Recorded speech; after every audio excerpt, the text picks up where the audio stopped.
Good evening, ladies and gentlemen. Welcome to the stream. I hope everybody is well. uh,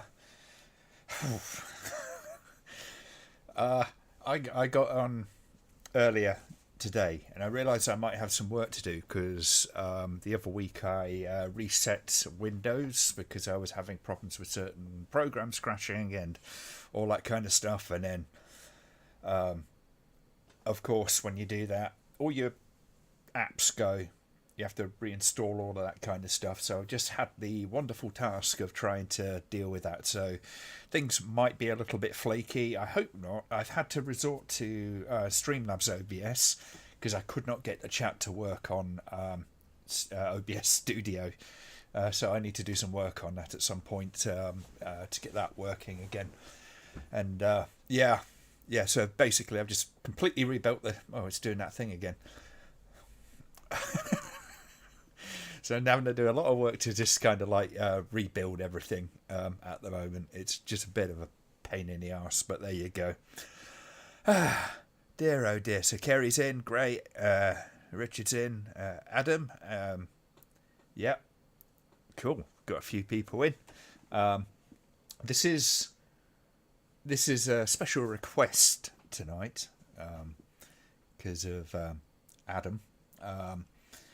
That we're watching Night of the Creeps, and in case you hadn't noticed, it is a bring your own media, so you can rent this quite cheap. The movie tonight, you can rent it quite cheap on Amazon. It's like about £2.50, or you can get it on YouTube, more or less the same as a rental. So if you go check those out, I'll see if I can find the link for the YouTube one, and then you can get yourselves on that Night of the Creeps. That's the one. Let me just copy that into the chat.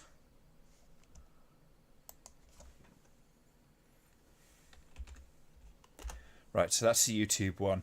Obviously, some of you are in various other territories, so I won't give you the Amazon link, but it is on Amazon. I will be watching the Amazon version tonight. So, in the meantime, so what's been going on? Oh, God. Since I last saw you, we did a charity gig, which is a panto, and my God, it was all right actually. I had great fun on that. It was a lot of work, and it was a very long week. And then as soon as I get the regular work kicks back in, it's just been like 2 weeks of oh fuck. And of course, it's January, and what does January mean? It means you have to go 6 weeks without getting pay. And in the meantime, the union's sort of going like, oh, yeah, we're going to plan 18 days of strikes over February and March. I'm going, how did they expect anybody to take a knock like half a month's pay? Especially with a guy like me. I'm single. I've got bills to pay. I haven't got a partner I can lean on for a bit of extra cash. But there you go. So it's been stressful.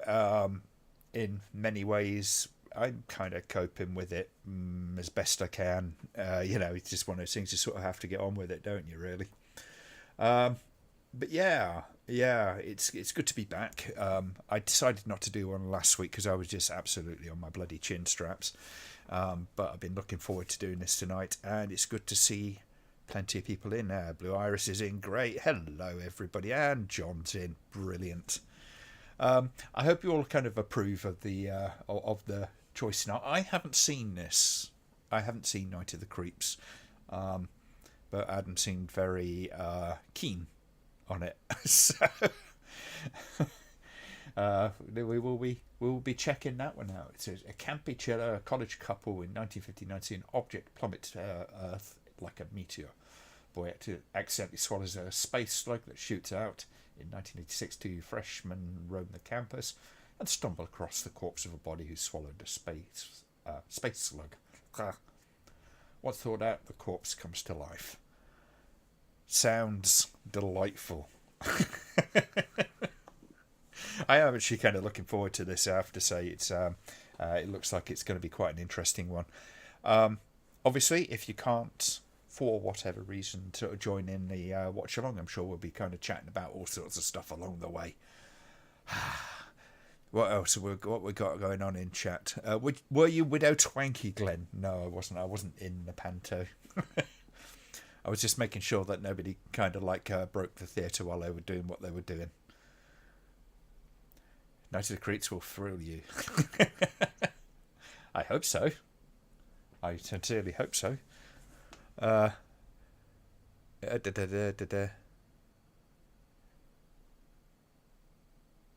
Hope you like it, Glenn. Well, I hope I do as well. I'm sure it'll be great. I'm sure it'll be great. If not, it's your fault, Adam. But a very happy birthday to you. It's nice once in a while to do these kind of things. One of the joys, as I've said before, is getting a chance to see the occasional movie like this. So why the hell not? I think it's going to be great fun. We could have watched Cannibal Holocaust instead, but no, it's Night of the Creeps. Been on a bit of a Tom Atkins kick lately. Just watched The Fog a few times. John is a movie obsessive. If anybody thinks, I am, it's like I'm nothing compared to John when it comes to that kind of stuff. This is not the origin story of the Tory party. It may very well be. They are all kind of aliens, aren't they? Oh dear, Yeah, it's last night I was kind of hoping I'd be able to get a photo of the comet. I'm going to be chasing that comet whenever I get a clear night, so I'll get the scope out, see if I can find it, and get some photos of it if I can possibly manage that, which should be kind of fun. But I got home last night and it was like kind of it's a broken cloud. So it was in and out, and then it just went, nah, fuck you. But payday, I get to get the little bits and pieces that I've been after, which is two things. There's a field flattener, which kind of helps with the correcting the image that comes through the telescope, and a filter. And the filter is a dual band 5 nanometer thing. It's super narrow wavelength, which means all the crap hopefully gets gotten rid of, and then all the good stuff kind of comes through, which would be oxygen 3 and hydrogen alpha, which won't mean much to anybody, but if you're not into this kind of stuff. But they're two of the more important wavelengths. So hopefully I'll be able to get some really, really clear pictures with really long exposures. It's got the old mount back there, just sort of sitting around waiting for shit to happen. But the last few days, like I say, just a bit too cloudy, unfortunately. Night of the Comet, wear a hazard suit. Yes. I think hazard suits, I always think zombie flesh eaters. That Andromeda Galaxy picture was beautiful. Yeah. I've had a couple of shots at the Andromeda Galaxy. The last session was really good. Those two pictures that are on Facebook it's the same picture but just processed differently. The gold is kind of way off in colour, but it looks kind of really nice. It's so enjoyable doing that kind of stuff, but it's expensive. Hopefully I'll be able to get my scope up to back home in Melton Mowbray sometime, and let my brother have a bit of a play with it as well, because I think he'd enjoy that. Get his DSLR attached to it and do some photography with him, assuming he can stay up late enough. He's a bit of an early bird, is my brother. He's up early and he's gone to bed early, but he's kind of related to his job. Funny, I think of Andromeda Strain, but each to their own. Have you seen any decent new films? I have kind of had a couple bits. Obviously, last time I was on, I mentioned the amusement park, which was pretty damn good. I haven't seen anything kind of lately, if you know what I mean, in terms of current films. Um, but I did get where are they? Aha! I can't remember if I showed these. Don't think I did because I think I got them after. That one, and where are you?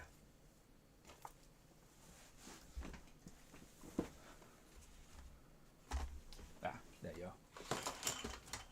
So John really kind of put me onto these. There's Night of the Hunted, Jean Roland film. It's an odd one. I can kind of see something with it, if you know what I mean. The Killing of America. It's a really quite nice edition, that as well. And I haven't even opened it up yet. 2 female spies with flowered panties. Because of course. I honestly never thought I'd see that get a release. I had a very, very rough bootleg of it before.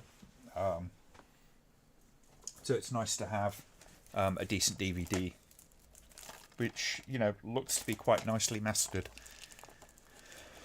I think the classic TV series there.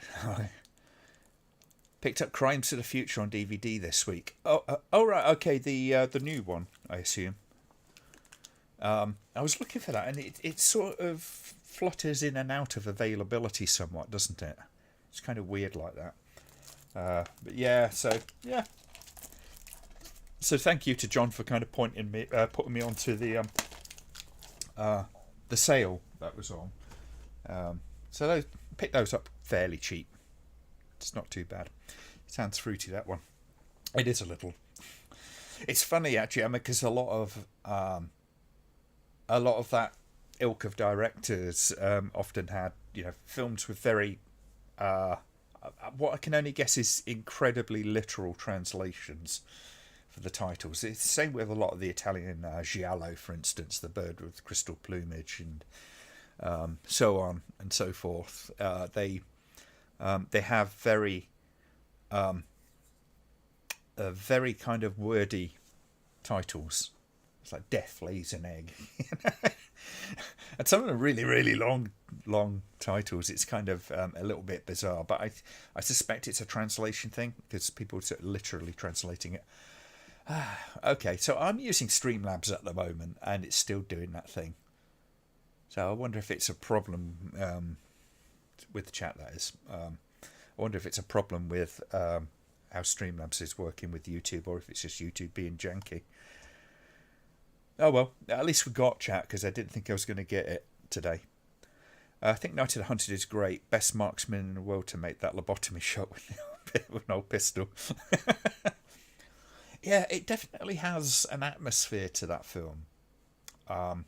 There is something really quite odd about it. It's almost Cronenberg in tone, how it approaches a lot of stuff. If you took David Cronenberg and kind of spliced him with Jess Franco, that's kind of what that film is. It's a very strange way to describe it, but yeah. Okay. So what I'll say is, if everybody sort of gets themselves ready with the Night of the Creeps, we will get started in just a few minutes. Now we'll ask for the thumbs up in just a few minutes when you're ready. Tragic Ceremony has a hilariously long title in Italian, translated, extracted from the secret police archives of a European capital. Yes. Yeah. And of course, a lot of those Italian movies particularly, they didn't really necessarily get kind of translated versions. It'd be subtitled or something like that, or they were just too lazy when they did the distribution to think of a new name and then kind of put a new title card up. Definitely saw a Cronenberg vibe. Yeah, that film really does. It's really kind of weird. It's got that kind of sort of austere sort of veneer to it. Some might say po-faced. I wouldn't say quite as far as that, but yeah, it's an interesting one. It's his first time viewing for Glenn. Yes, it is. Hope it's okay if I'm just along for the ride since I don't have this Night of the Creeps. Like I say, it's on Amazon and it's on YouTube. It's on YouTube as a rental, if you so feel like joining in. And it's pretty cheap on the rental as well, but it is entirely up to you. You don't have to. It's the only problem with these kind of bring your own media things. It can be a little exclusionary, but I try to make sure that, you know, if we do it, it's nice and cheap. If we can manage it. Oh dear. Yeah. But I've got beer, which is good. I am on Ghost Ship tonight. I'm not on the Ghost Ship. Well, I sort of am on the Ghost Ship, aren't I? Arr. That's a pirate ship, but we'll go with Pirate Ghosts. Because why not? In other news, I am going to be trying to do a bit more on the Franco file. I want to try and at least get the first half recorded. It's going to be quite a short one. There's not a heck of a lot to say about the movie, which is Shining Sex. There's only so far you can go with it. Interesting, weird little film. And actually kind of very illustrative of some of the best and some of the worst of Jess Franco. So I think it's kind of interesting. Thought it was a ghost galleon. Yeah, well, it kind of is, isn't it, on it? Yeah. I'm not really a ship expert, but love the actress Brigitte LaHaye. The blonde on Night of the Hunted, really underrated. Yeah, it's interesting to see Jean Roland's a bit more of Jean Roland's work, because I've only really seen like about, I don't know, 2 or 3 of his things. It's usually been the ones that have been kind of kicked to the curb by even Jess Franco, and he sort of picked him up and ran with it.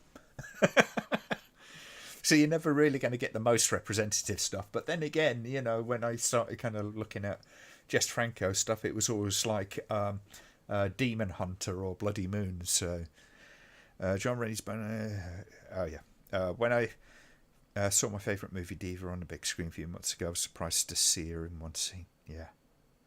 Simon's not here, but a 1,000,000% agree. Yes. Yes. Oh dear. Simon hates Jess Franco with a passion. Which, you know, I always say I understand. Because it is one of those things. It's not something that's sort of readily accessible. It's very easy to sort of dismiss because of, you know, what a lot of them are. You know, you look at like films like Bloody Moon and so on, and particularly stuff like Devil Hunter. They do kind of ask for a lot of negative criticism, to say the least. God, I hate this fucking chat box at the moment, guys. I do apologise. I'm just going to try it, and it's really weird. I just want to get my old system back.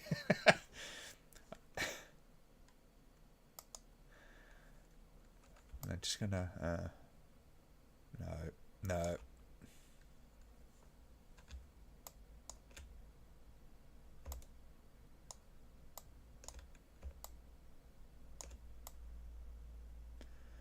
No, it's not going to play ball.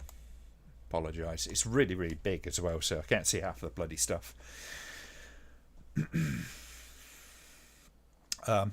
Pretty much as it's spelled, she was a XXX star before appearing in more mainstream stuff from the 80s onwards. She was in Franco's Faceless. Oh, okay.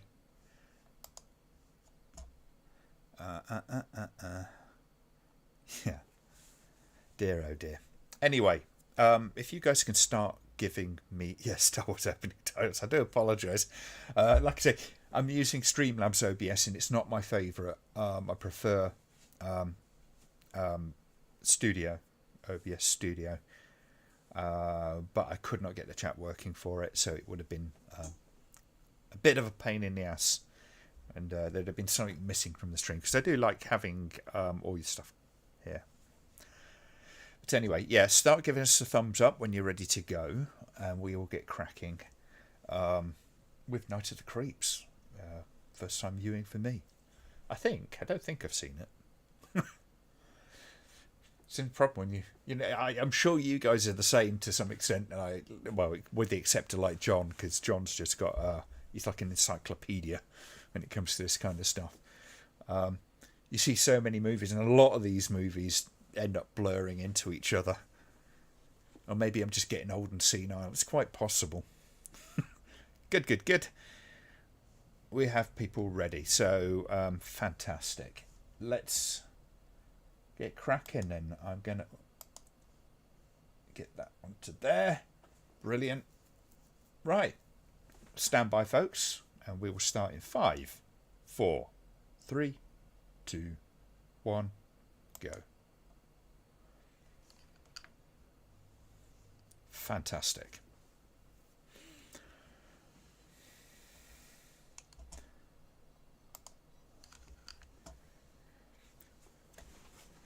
TriStar, it's going to be good.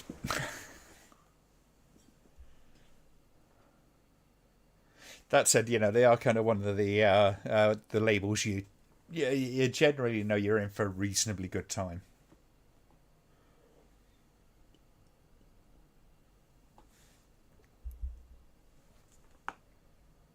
I know what you mean, Kieran.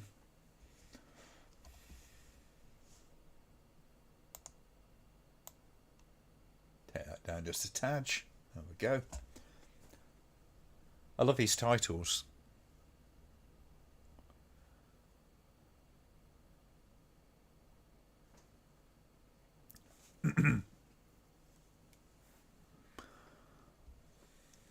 Most mainstream movie we've watched. Yeah, we've watched a couple. Should have watched Mad Foxes, but and there's no Al Cliver in there. I thought I'd get both of those in before any of you buggers.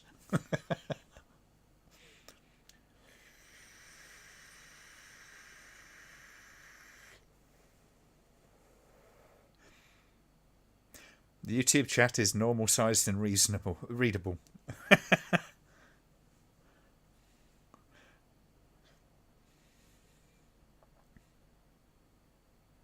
I usually like to get a little bit more in there, but you know, it's just a matter of taste, I guess.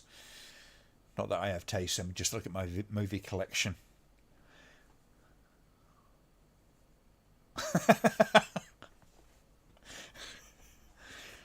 God, Waterworld. Now there's a movie.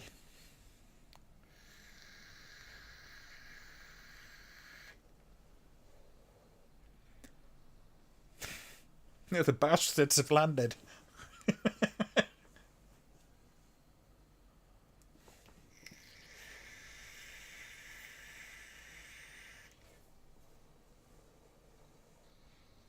They're really going for the Star Wars vibe, aren't they? Even with the music.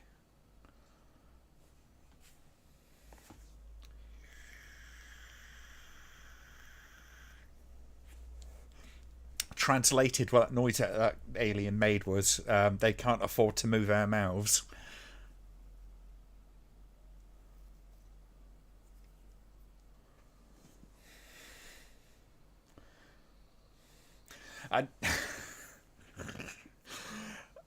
I love that they have the alien language written above it as well. Yeah, just in case.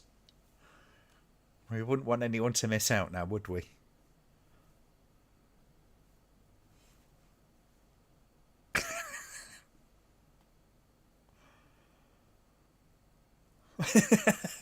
Iris, yeah, absolutely.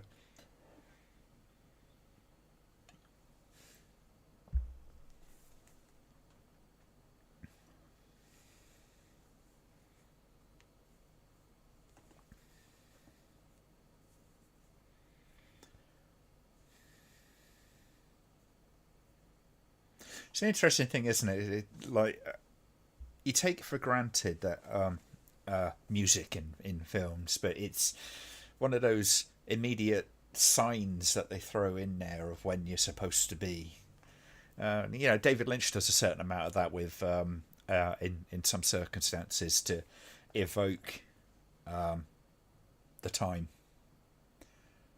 It's a very simple thing, but it often goes kind of unappreciated sometimes.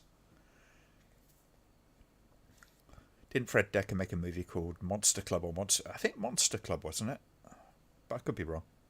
It's just a great time for movies. Been watching a load of Albert Payon's old VHS after he died, like Dollman and Alien from LA.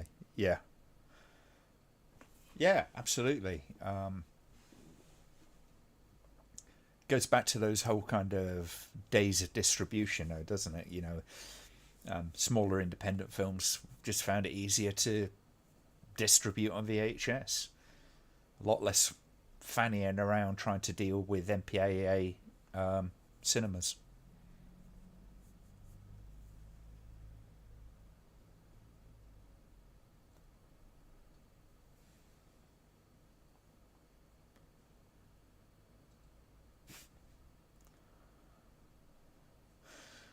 We're going for every cliche in this, aren't we? Not that that's a bad thing.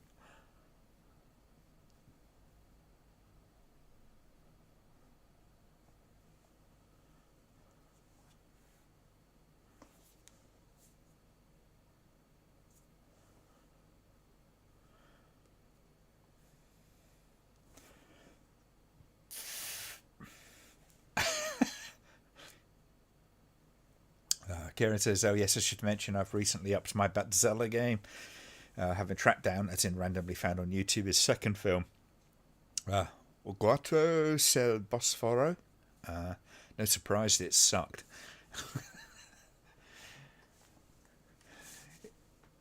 You seem to be a glutton for punishment now.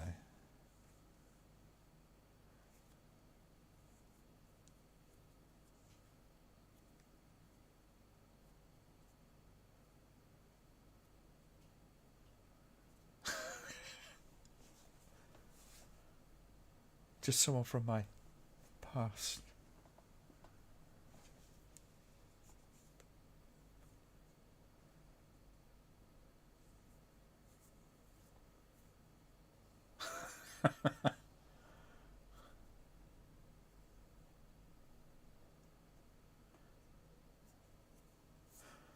Yeah, you're a masochist at heart. Yeah, you must be.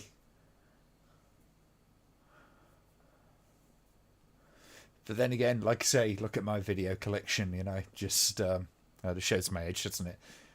Look at my movie collection.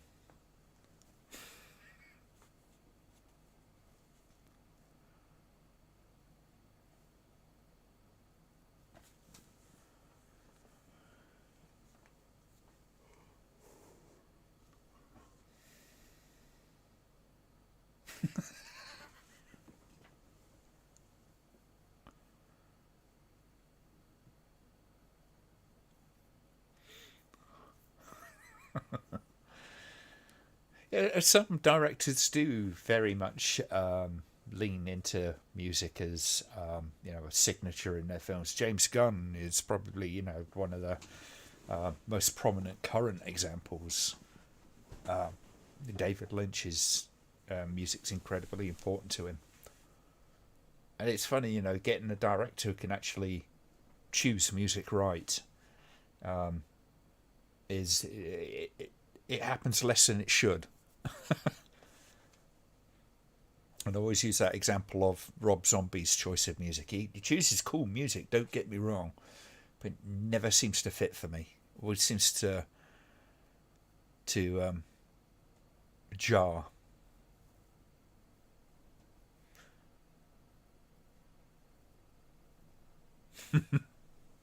You know what? I've got no idea how many movies I've got. It's a lot. Not as much as some collectors. Some collectors are really nuts about it. But I do owe myself a little bit of a spree one time this year.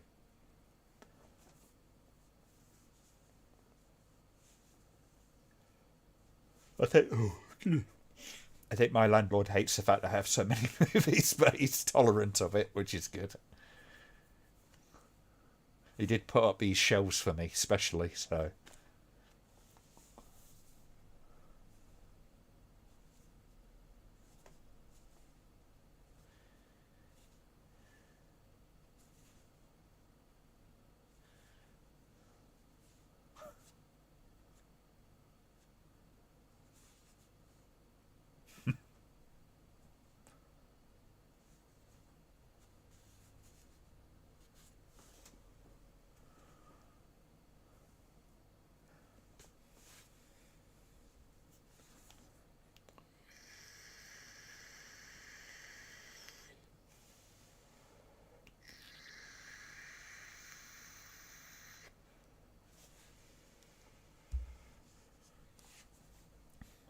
am I looking forward to the new remake of Salem's Lot? I didn't know they were doing one, but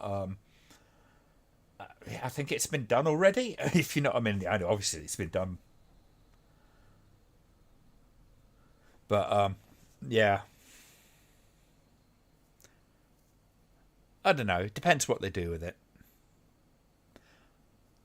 I've been asked about kind of do I still hold the remake the thought that all remakes suck.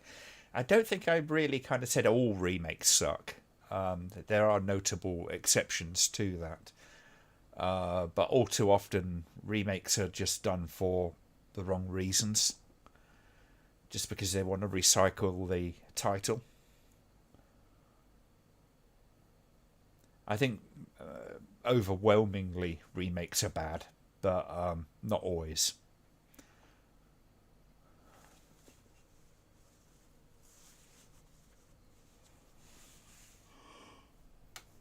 Ooh, excuse me. I shouldn't be so tired. I don't shag all today.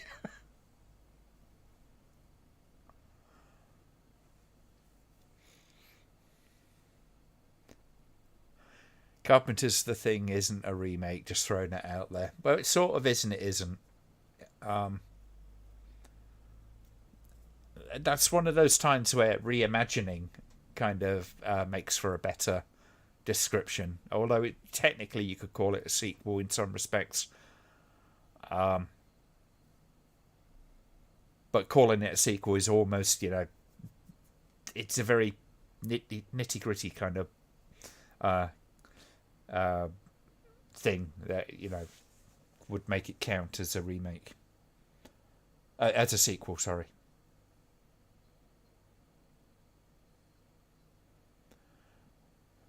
Hills Have Eyes remake was better. No, it wasn't. No, no, sorry, Kieran. I totally disagree.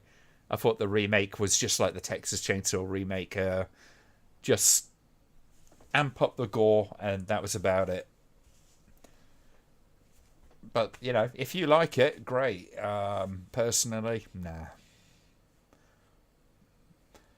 I'll always say, don't I don't begrudge you liking a movie, but for me, I thought it was a waste of my time.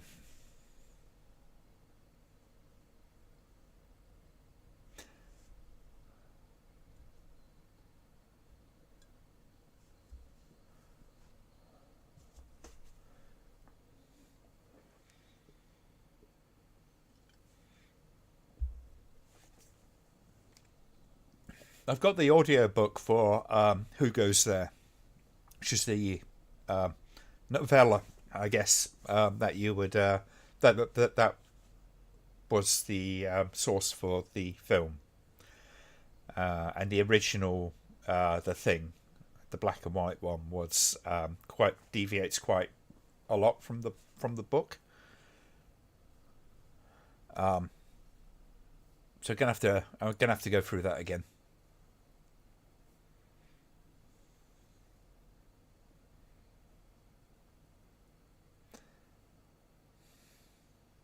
It's funny though when you kind of look at those two films, and I at one point I watched them back to back, and um, sometimes you can see sort of why the changes were made, and in that one you can, because I think the sense of paranoia, which is you know key to both movies,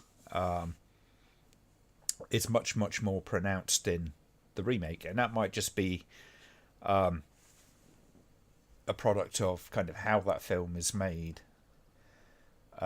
in terms of its sort of contemporary kind of look and feel.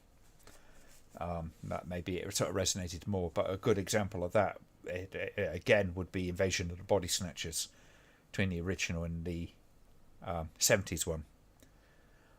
There is a sense of paranoia within the original, but it feels much heightened in the remake.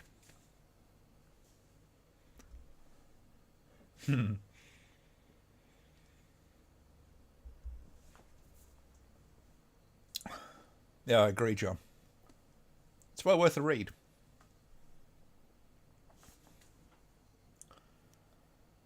Very few of Philip K. Dick's stories resemble the movies from them, except for the basic plot. It's often the case, isn't it? It's like Hellraiser. The original novel is markedly different from the original film. So, and that's by, obviously, Clive Barker wrote the book and then he directed the original film. But he took a different approach to both. Rewrote it. The Blob, now that's a kick-ass remake, yeah. I think the original The Blob, it's still a great film. And it has a couple of moments which are a bit kind of squirm-inducing, but it struggled with tone to some extent.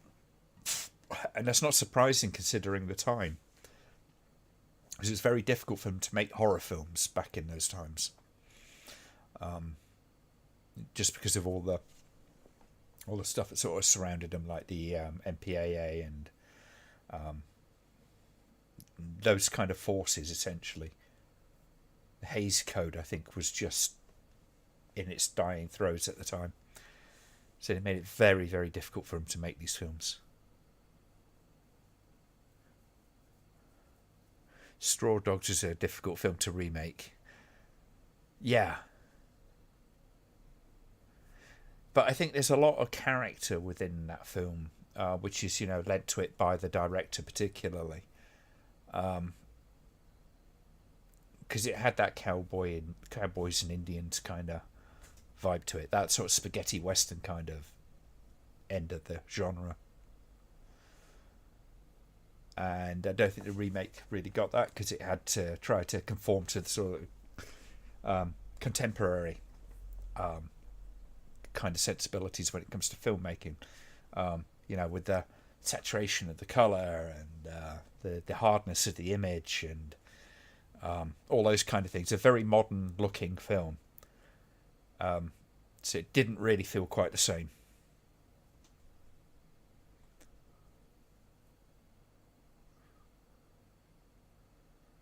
Blade Runner doesn't resemble Do Androids Dream of Electric Sheep at all. I haven't read the original. But I kind of suspected that would be the case. Ridley Scott is always... I'm not a massive fan of a lot of his films. Alien, obviously, is a classic and an amazing film. Blade Runner is a very visual film, but it doesn't feel like it goes a heck of a lot further than that for me.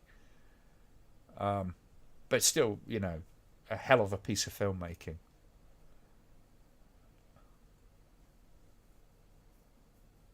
Arnie's Total Recall is close but not faithful in most of the story. Yeah.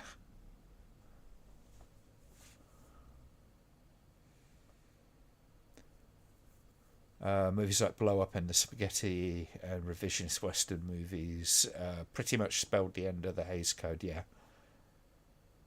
Yeah, the Hays Code was incredibly draconian. Caused a lot of problems. This is one of the things the Americans brag on, not having censorship in stuff like that. But they do, The MPAA, for all the lack of having to submit a film to them. If you want a film to do well, you have to submit it to them. Because you'll be locked out of most cinemas and a lot of shops for sell-through.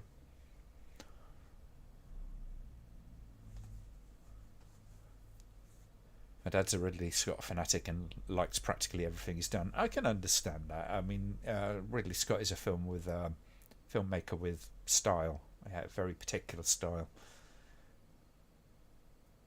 Um,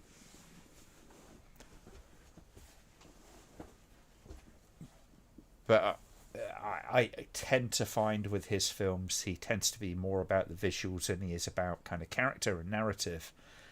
With a film like Alien, it kind of worked really well.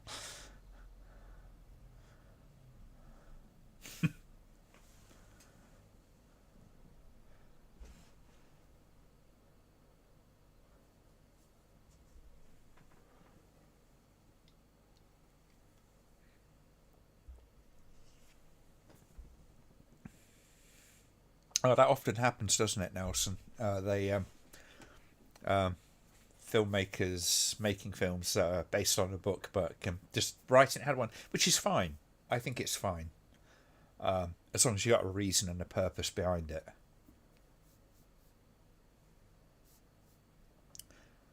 You look at Hong Kong and their equivalent to NC-17 category 3 ratings accepted by the public and the major studios. Yeah, um, you get anything above an R, or even an R is causes problems, but anything above an R in America is a commercial death sentence for the most part. It's a very nice cheesy set. There's a real vibe to this film. It's got that kind of um, 50s 60s B movie with a little bit of Ed Wood.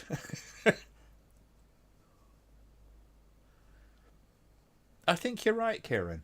Um, but even David Lynch has done public service films, public information films.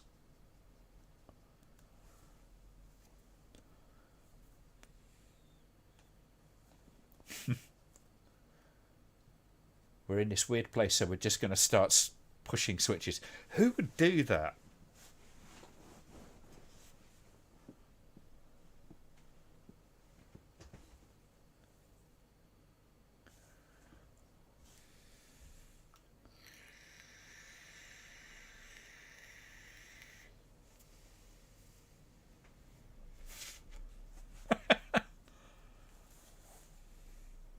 A lot of directors did. I mean, Ridley Scott started off in kind of more commercial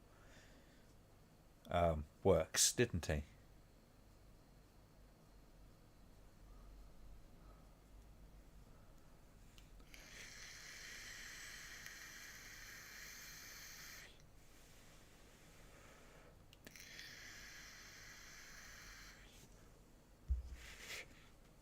They do rather, don't they, Kerry?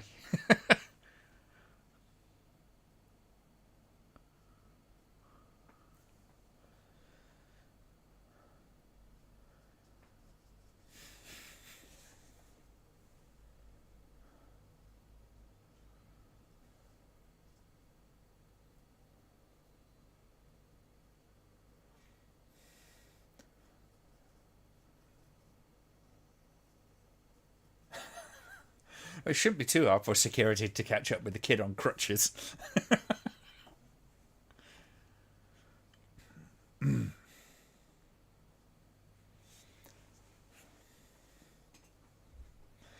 nearly do another beer. It's getting serious, folks.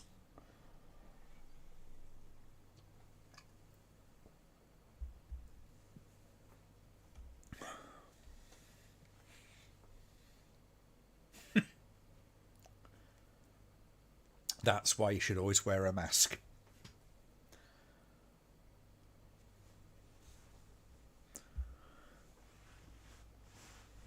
Right back. Now I've seen the icky bit.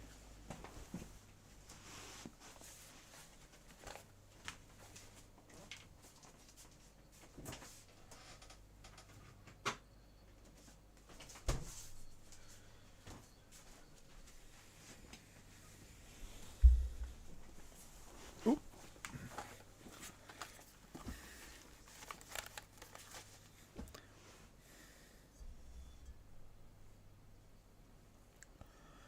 It's weird science. Yes, it's definitely got that vibe, hasn't it? There's a movie that's not aged well.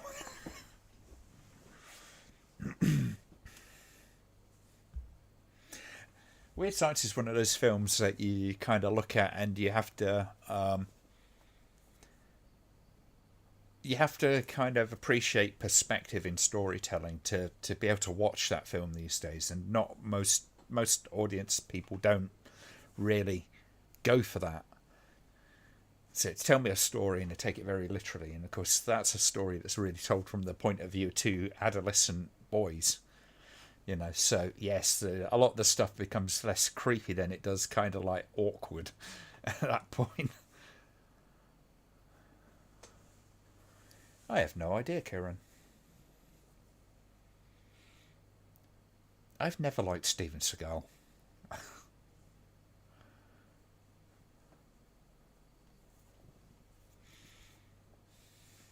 So Chuck Norris movies, I just never,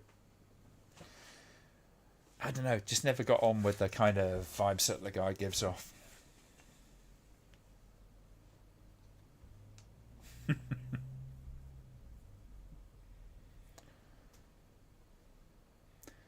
Now, if you were wearing a white suit like that, would you sit on a beach? I get very anxious at the idea of wearing anything white. Not because I don't like the white, it's just like it shows up every tiny little stain.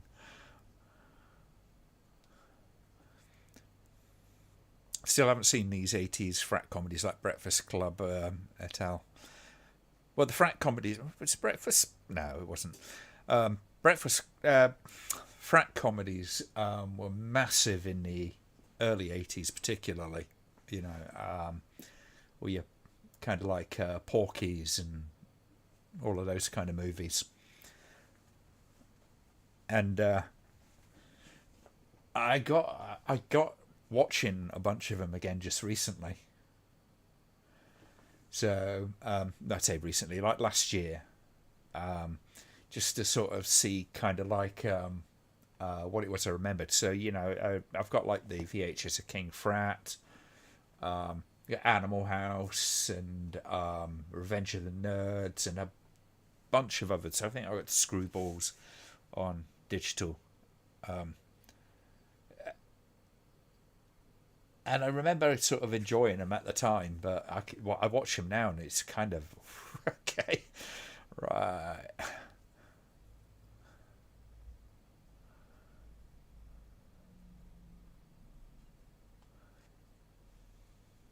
Except now you can't accurately portray an adolescent boy in film.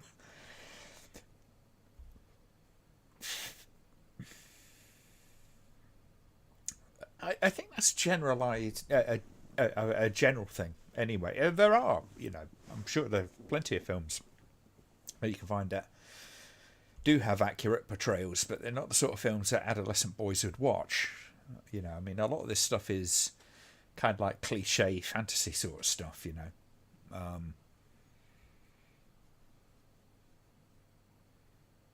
Yeah. I'm an action movie junkie, even the bad ones. Norris did a good slash called Silent Rage, pretty spooky film. Rutger Hauer was the king of VHS action. Oh, yeah.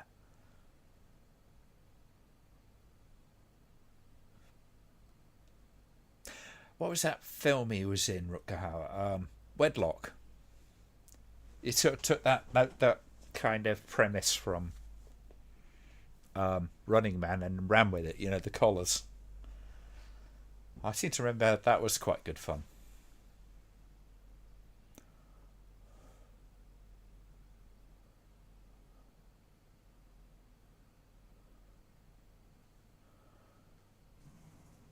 Adolescent boys are still awkward. Things haven't changed yet. No, they haven't. I think with that movie in particular, it's I'd have to watch it again. I can only sort of... Jesus, I can't remember how long ago it was since I watched that. I think it was when it first came out on VHS. But with the clips I see of it and stuff that I remember from it, I do sort of remember it being a very adolescent boy kind of world. So it's like very much kind of from their point of view.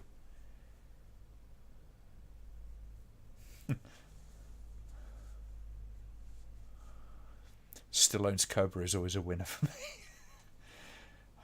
I tried to watch that a while back. I've got it on DVD somewhere. It's a very strange feeling film. It's very much of its time. It's kind of really the sort of birth of that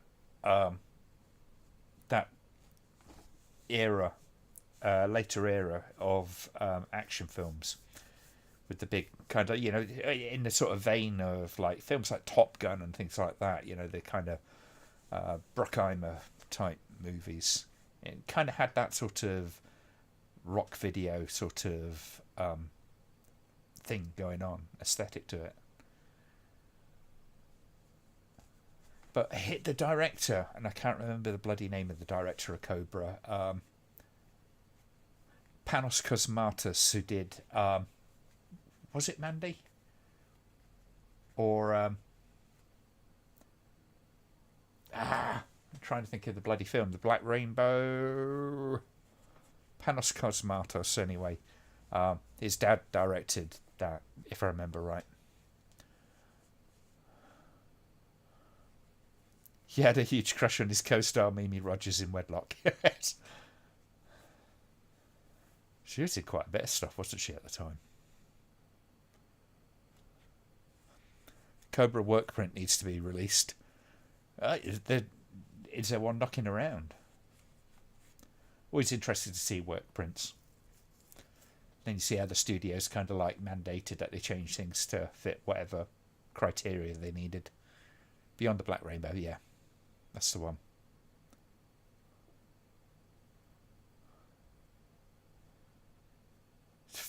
It's a fascinating film, Beyond the Black Rainbow, but probably a bit boring for a lot of people. Wow, that's some fake grass.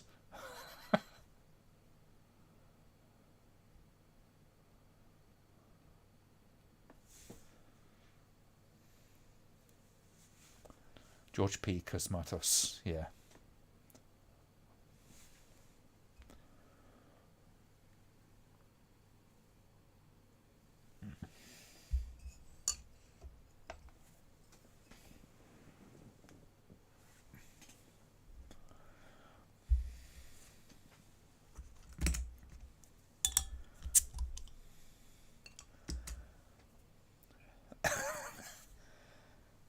Well, you know my opinion on Possession.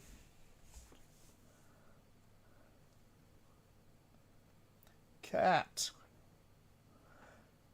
Bought Beyond the Black Rainbow from my dad a few years ago, and I was disappointed to learn that he didn't have a Blu-ray player. You just need to rip it. Be fine.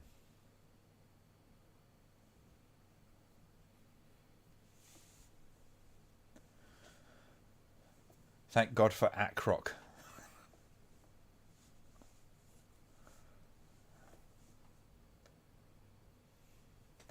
Well, hello.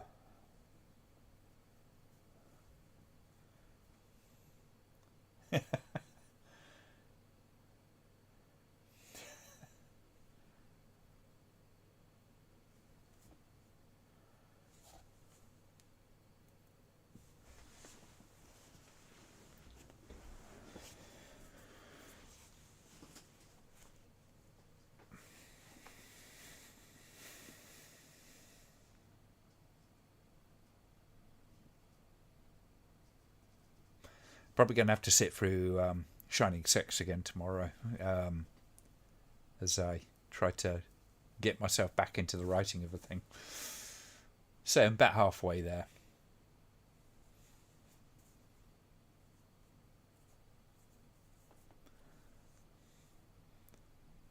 Those glasses do her no favour. Well, hello.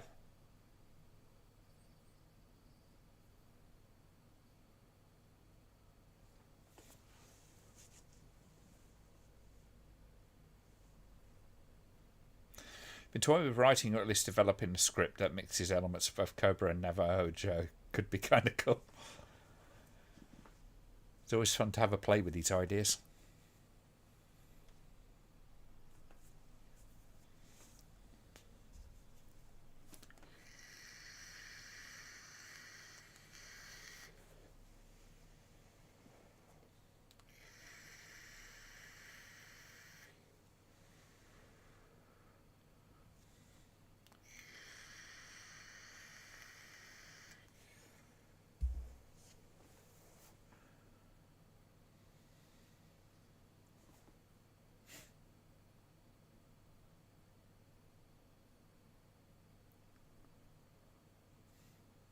He's got a splitting headache.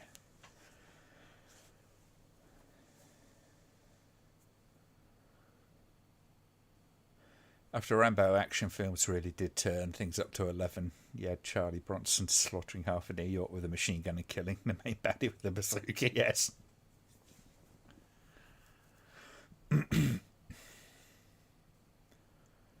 See, I can still watch the Rambo films, generally speaking, even the third one.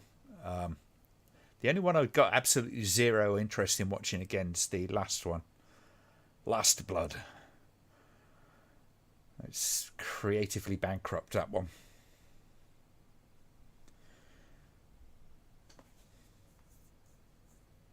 First one, undoubted classic. The second one, just absolutely batshit crazy.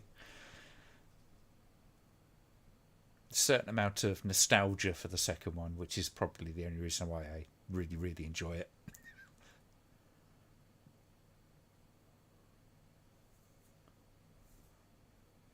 Although, I think Stallone thinks that the second one's the worst one.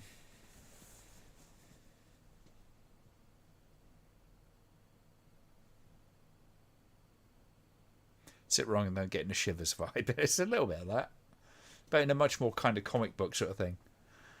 But, you know, that's down to David Cronenberg just making very bleak feeling films.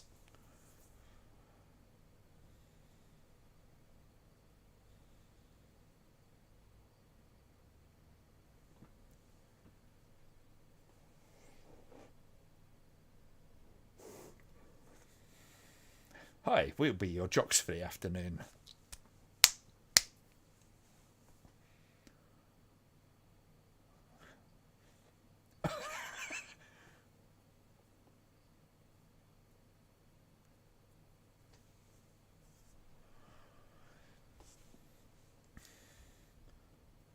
Remember watching loving the first two Rambo sequels when I was a wee young lad, but watching them about a year ago, and Rambo 3 in particular isn't quite as great as I recalled. Rambo 3 is probably the weakest of the original three in terms of just being films. But it's still got plenty of fun, and I kind of appreciate the some of the humour in it was actually genuinely funny. But it was a bit done even by then, wasn't it, really? Well, he's a big guy kind of kicking the crutches out from underneath.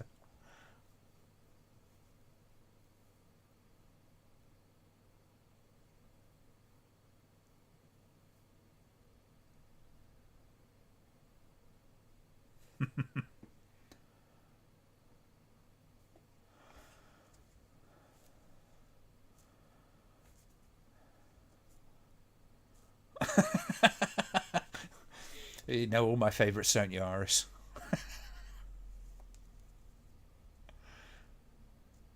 Really disappointed in Last Blood. I mean, really, I was upset for about a week. I love that character so much, and it's just a really bad. It's a badly put together film. The story's not much good. It has a really bad taste it leaves in your mouth, which is shocking considering you watch the one immediately before it, and how violent that is. So it's not the violence that was in it that was upsetting, but it seemed to have a very if I'm going to be charitable, and I think I would because it's Stallone and he generally strikes me as a cool guy, but I think it was a poorly thought out idea. All the notes is back, yeah.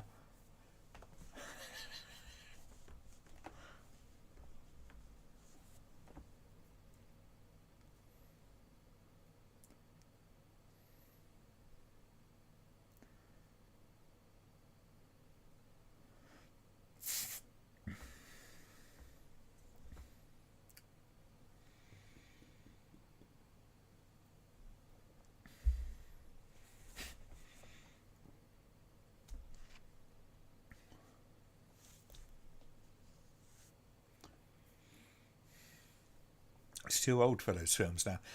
I don't think that's necessarily a barrier to what he was trying to do with the with the last one, and certainly the one before was. It's kind of like the old man Wolverine type thing. It works if you've got the right story. But there's something about Last Blood, particularly, that it just felt. It was too easy to read as being, apart from anything else, quite racist.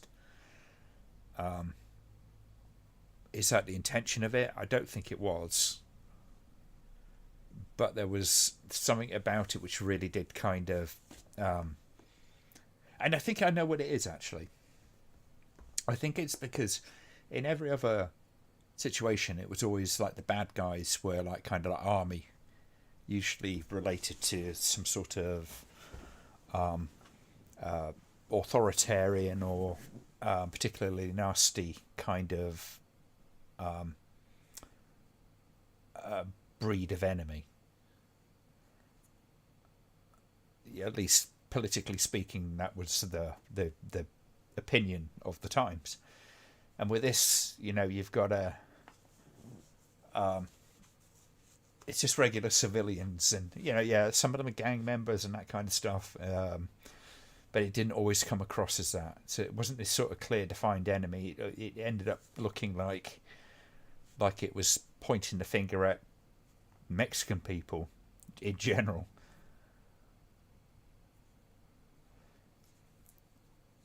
So yeah, I think that's where it sort of stemmed from, and I think the way they wrote the bad guys in it was not very good. It just wasn't written well.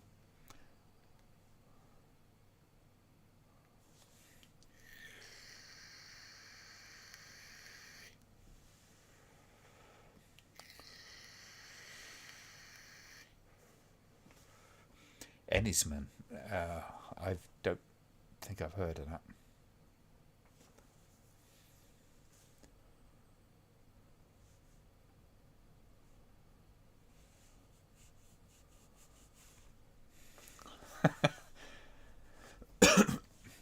I agree with you there, Kieran. I tend not to walk out of movies. I think the last one that nearly made me walk out, and I was very, very close to walking out, was The Rise of Skywalker. I was just... God, that movie.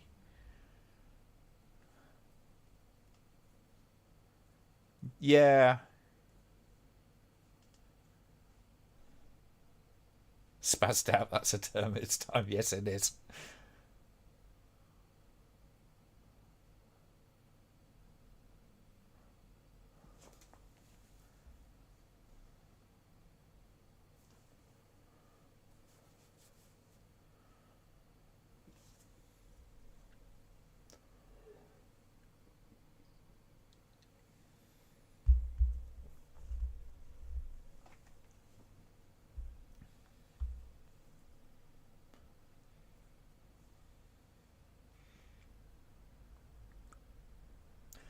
What I gather, the fifth is Rambo fighting solo against cartel members. Uh, yes, that is true, but when you, particularly the bits where he's kind of in Mexico, in the town, he it's almost like everybody in the town. You don't really see good people at all. It's it, it it's really kind of borderline as to going. All the people of this town are are enemies, and particularly given the time, and even today, there's a lot of. It's not to say that you have to kind of you've got to show the good people, yada yada yada yada. But it wasn't really a very nuanced film in most respects, enough to be able to handle something that is, particularly in America, quite a sensitive subject. And there was always a distance with the other films to some extent. You could say there's a bit hypocritical to a degree, but I mean, maybe that's a problem in its own right. I got no idea.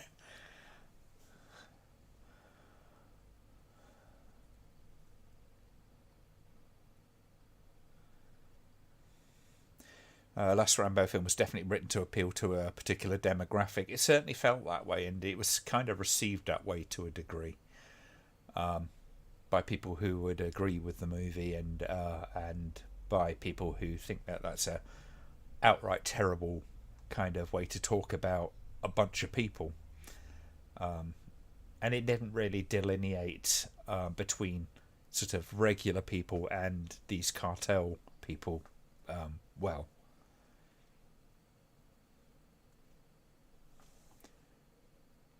There was a number of problems with it. I nearly wrote about it. In fact, I did write about it, but then I kind of just sort of decided I didn't really want to open that can of worms. Because at the time there was a lot of people who were either super pro or super against it.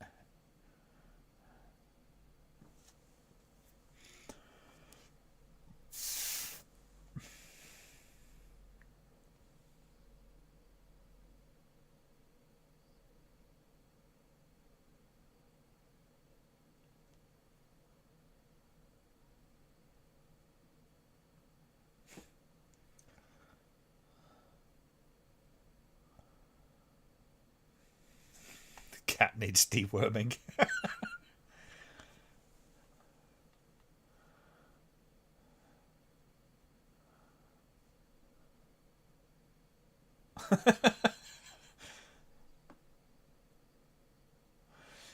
This movie really does sort of go all out for the goofiness, doesn't it?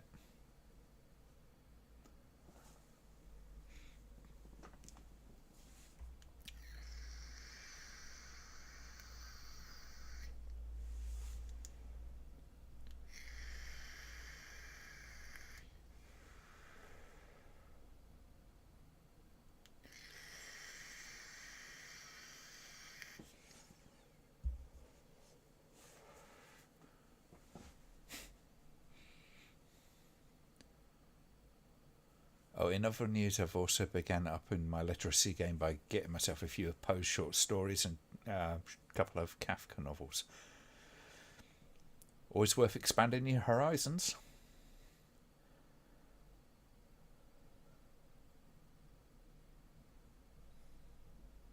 I've got to reread Roadside Cafe. I think it was basically the book that Stalker was based on.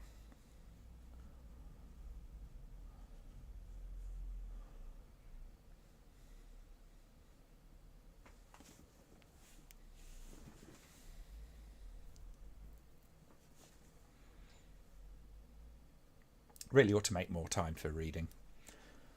Don't do nearly enough these days. I used to read like nobody's business, but yeah, kind of work sort of put a stop to that, amongst other things.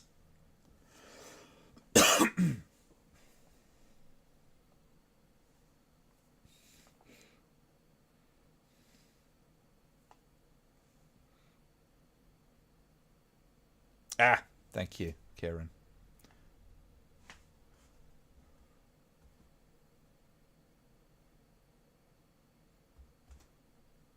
That's what I like about you guys. You put me right. Remember that movie Slither in the mid 2000s? Really took from this movie, and as well as as well as many of us. Yeah,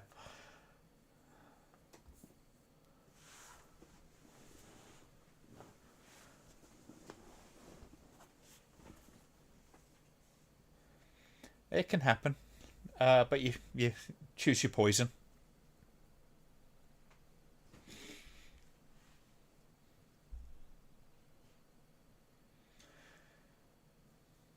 I mostly read uh, non-fiction if I do read, but yeah.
If you're laying on the toilet's floor, and you see a turd-shaped thing coming running at you, you probably want to close your mouth.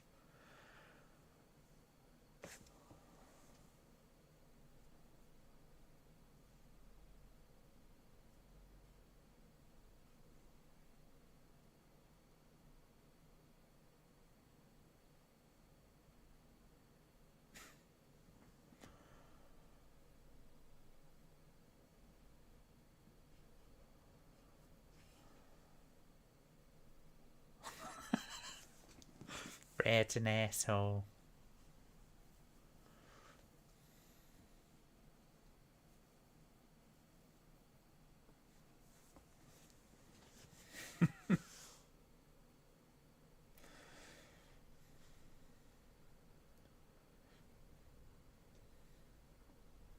You know, John. One of the films that reminds me of is Tucker and Dale versus Evil.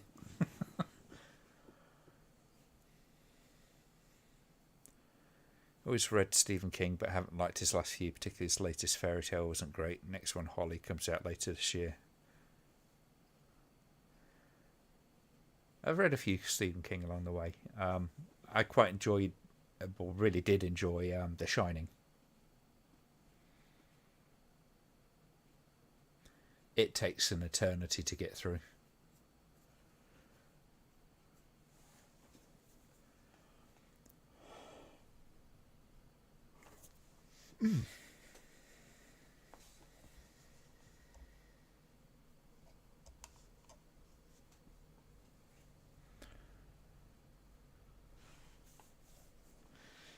Tuck and Dale is an awesome laugh. Yeah, it's good, and it really just, I mean, it has a definite love for the films that it's sort of borrowing from, whilst kind of like, going, yeah, it's daft what goes on in those films, but it's fun as well. I like the way it sort of laughs with it rather than at it, because it indulges in the same stuff those movies does, but it just flips it on its head.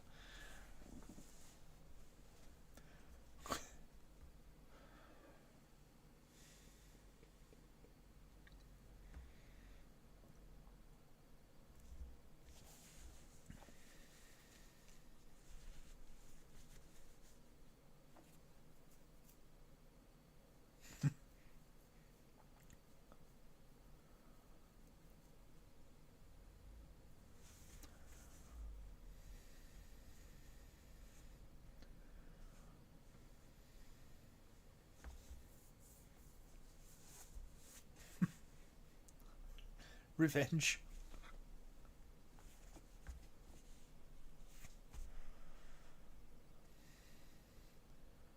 What's about if I do?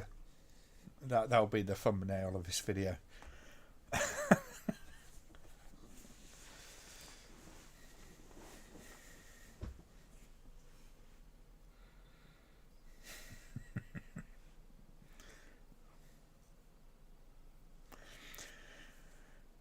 Yeah, yeah. I see what you mean now, Richard. Those tablets that grow to turds when you like them.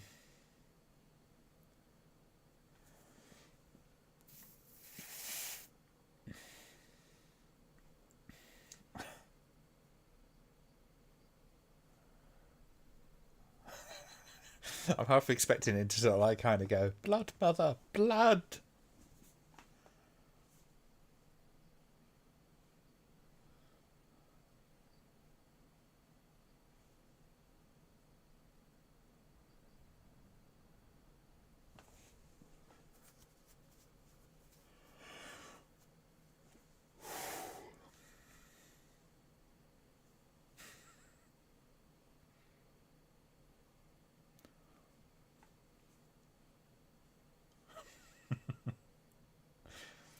Oh, talking Edward.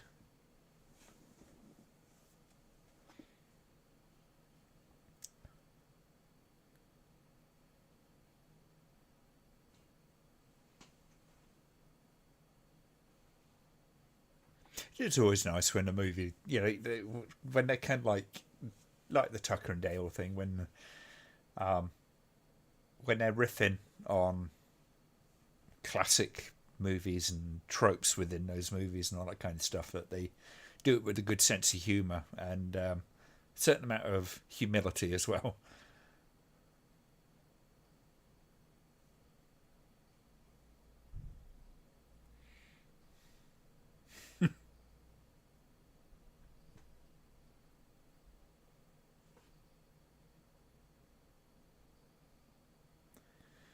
Here is Zombie.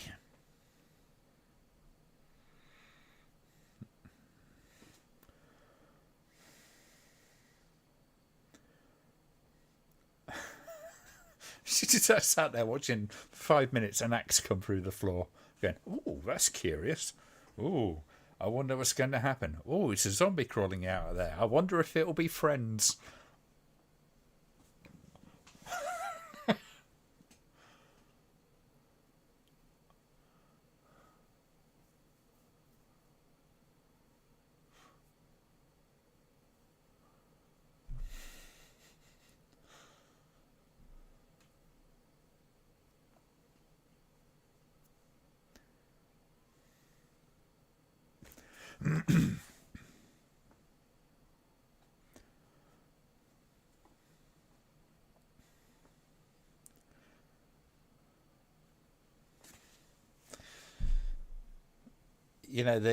The video, DVD collection that I ordered once, which was I was most anticipating, was the Mondo collection. Took forever to arrive, and then when it arrived, the outer casing was all shattered. Come all the way from America. I contacted the company and says, "Look, it came busted up." It says, "Oh, did you open it?" I says, "Yeah," and they went, "Oh, well, we can't do anything then." How am I supposed to know it's broken if I'm supposed to get an X-ray machine and check through the jiffy bag? Suffice to say, I never ordered from them people again. But that was back in the day when you couldn't just buy it on Amazon. You had to kind of find websites in America.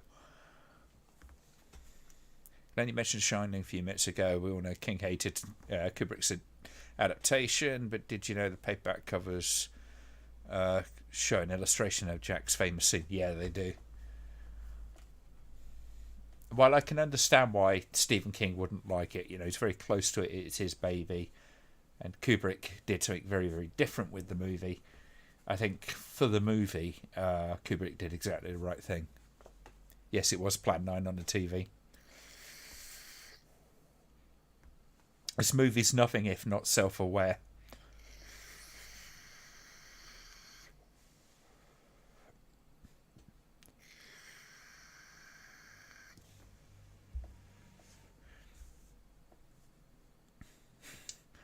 Mondo Carney collection, did that include the 80s entries produced by Sleaze maestro Gabriele Cristiani?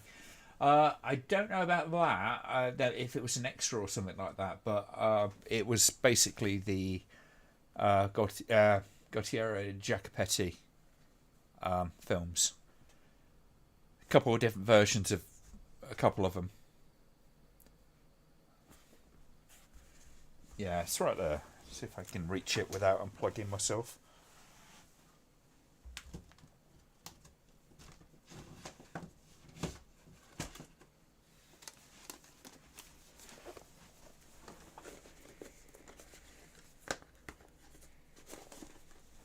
So, that. Not all of the movies that are in there. One's somewhere else at the moment, but it's the documentary one. It's pretty good. It's the only way I could get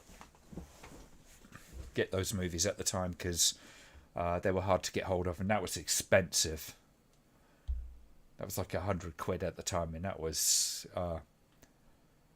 Christ, when would that have been? About 2005, 2006.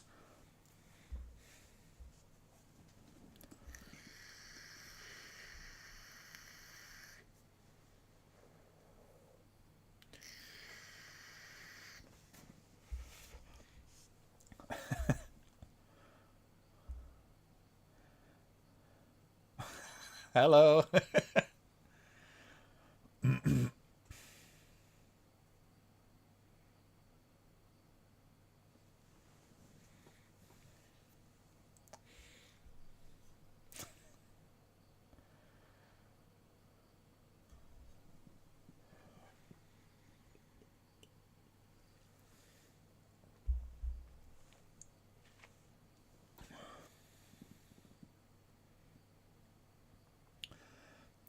Mondo's an acquired taste, to say the least.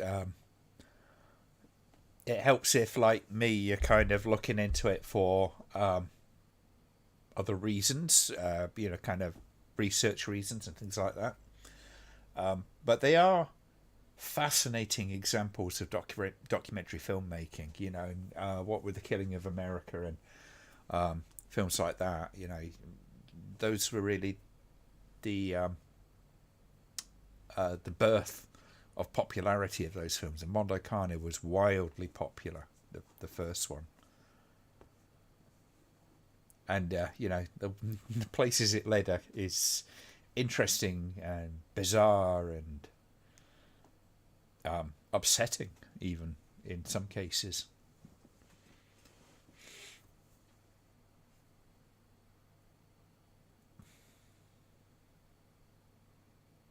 Mondo Cane 2000.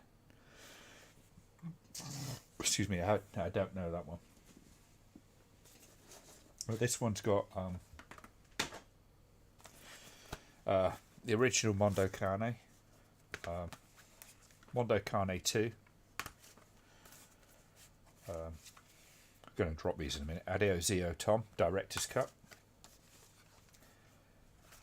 Adeo Zio Tom, or Goodbye Uncle Tom, which is the US one. Africa Audio. There is a director's version as well, which I've got somewhere. I've taken them out of the box and I've not put them back. And Women of the World. And there's also a documentary disc as well, which is part of the box set. It's a very nice box set. It's back in the day when Blue Underground were doing really, really good things. Marion Dora idolises Mondo cinema. Yeah. It's interesting. It is genuinely fascinating. But it's almost an academic interest these days, as opposed to a enjoyment thing. There are some interestingly quirky ones that are around.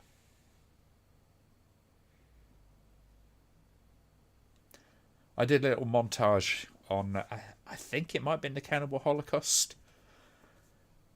I think it was on one of the Cannibal Holocaust movies where I talked about Mondo. I've really got to do another video sort of covering Mondo, I think, because my original Mondo video is very old and very basic. Not that I'm ashamed of it, but it'd be interesting to do a much fuller thing.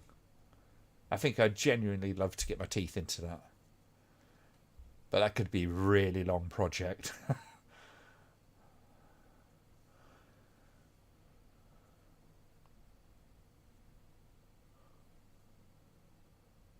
Oh no, it's one of the Blu-ray extras I did it for. I think it was off of the Mountain of the Cannibal God. Yeah, I think it was on the extra for that I did it.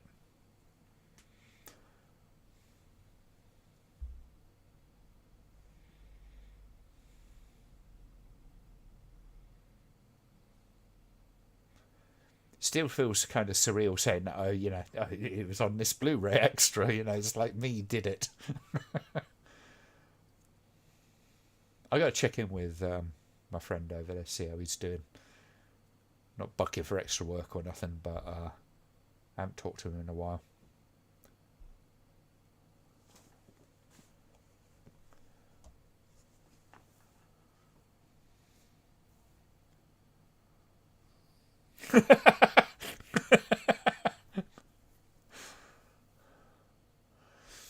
That's what you call real dog breath.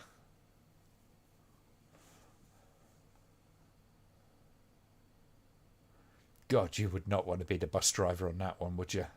With that lot in the back. Giudimato has a slight link to Mondo. He made one or two Mondo films, also directed Emmanuel in America, which has the notorious fake snuff footage. Yeah.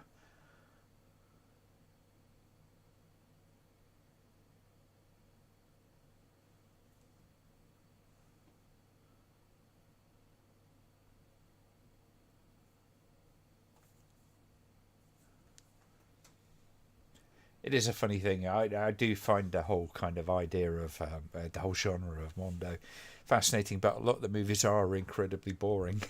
It has to be said.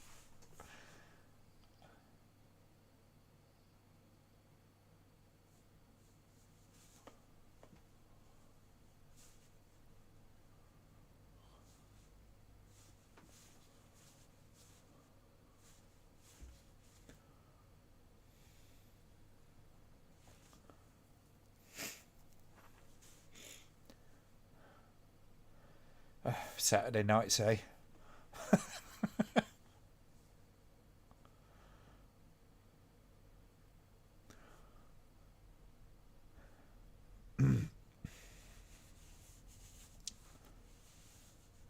Because Mondo movies were made a couple of years later. I'd have to check on, and then at that end of things.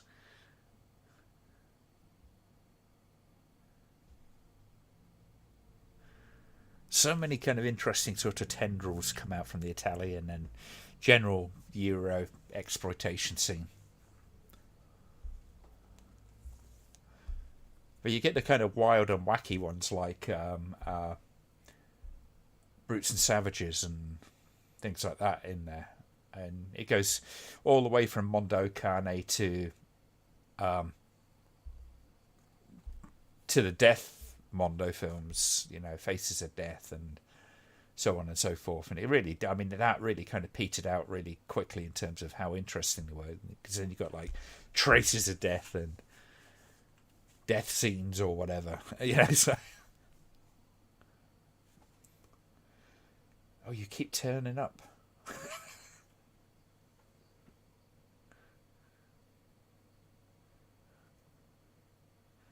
Just cutting him from evil speaker.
He needs a requisition form.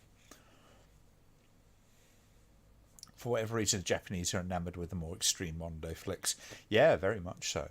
I mean, even when you look at something like The Devil's Experiment, the guinea pig, first guinea pig. Yeah, it has heavy Mondo overtones to it.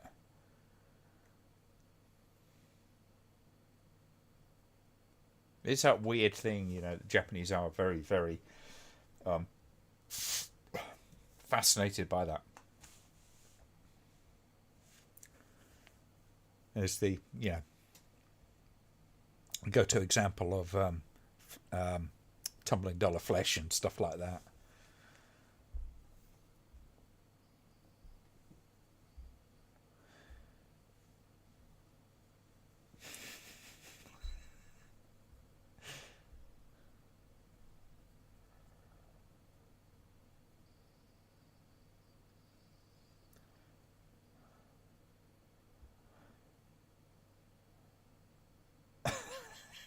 Uh-oh.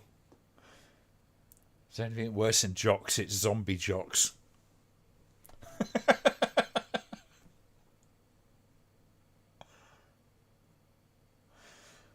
It's Night of the Living Turds.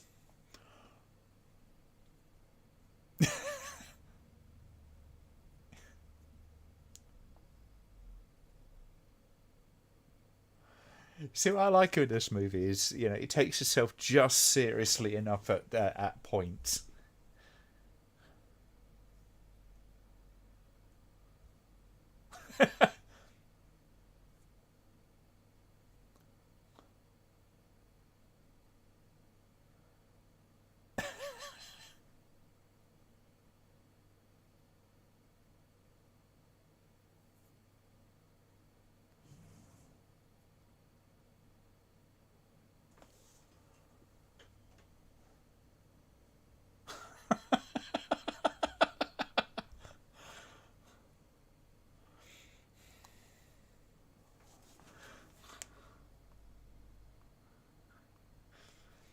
You're dead to me.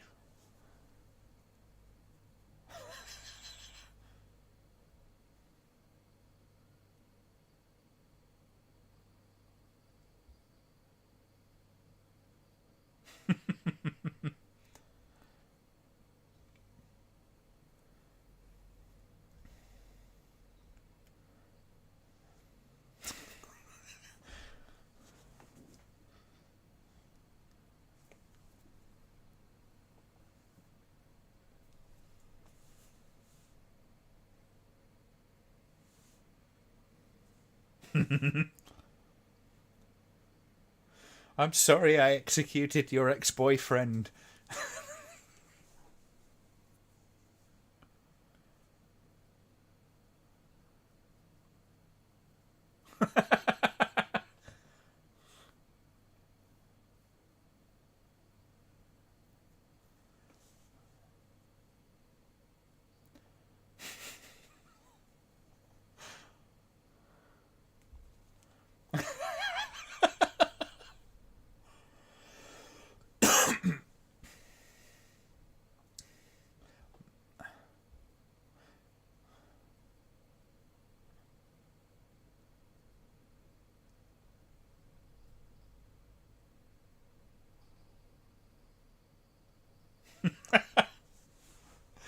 Gremlins overrated in my opinion, nowhere near as funny or 15 rated material as I thought it'd be. I love Gremlins. Um, I think it's a perfect introduction to the world of horror, apart from anything else. It's Miller time. Oh my god! Wow.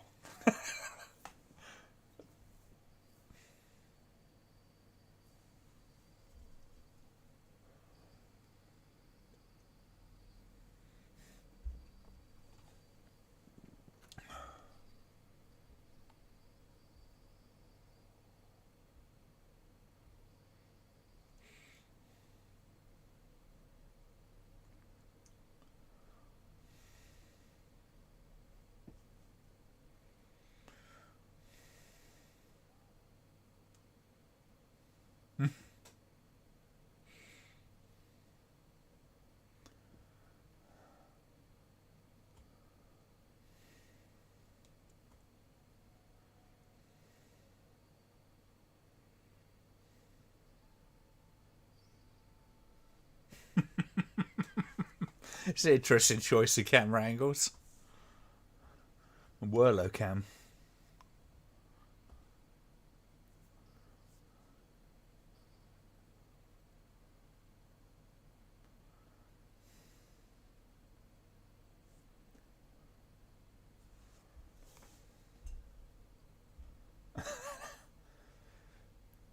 Jocks. Jocks everywhere.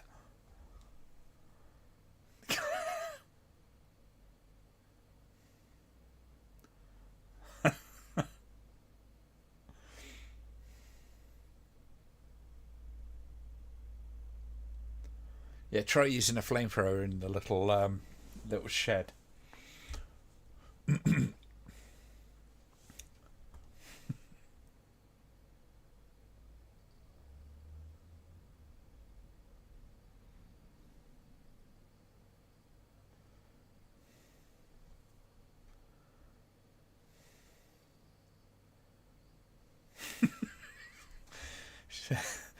See, contrary to popular belief, 80s did have kick-ass strong female protagonists. They're around. There's just a lot of people that complain about it, just don't watch that many movies, I guess.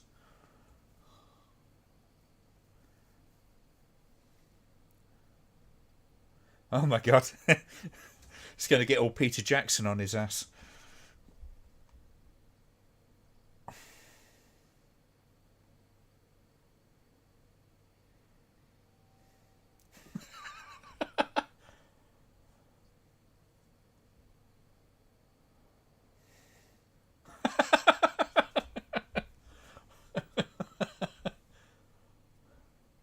It's not the best one-liner, is it, really? We need to come up with better ones than that.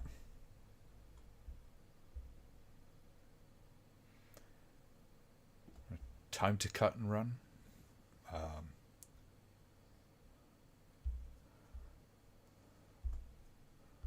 We need to watch the unusual, somewhat obscure exploitation schlock such as Run and Kill. Can't find a version with subs. Oh, it's got to be a version out there somewhere.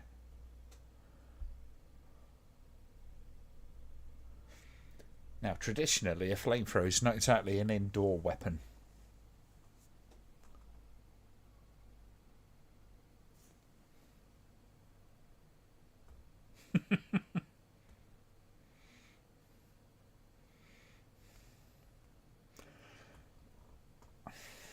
He needed a better one-liner there, didn't he? Bitches leave.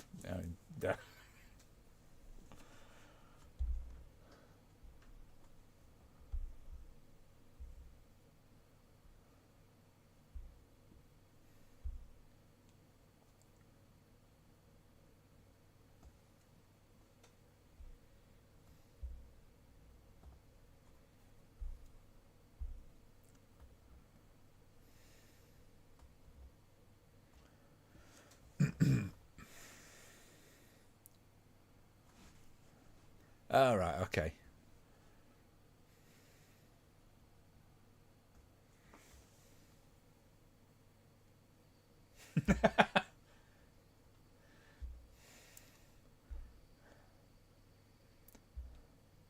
Squirm did it better.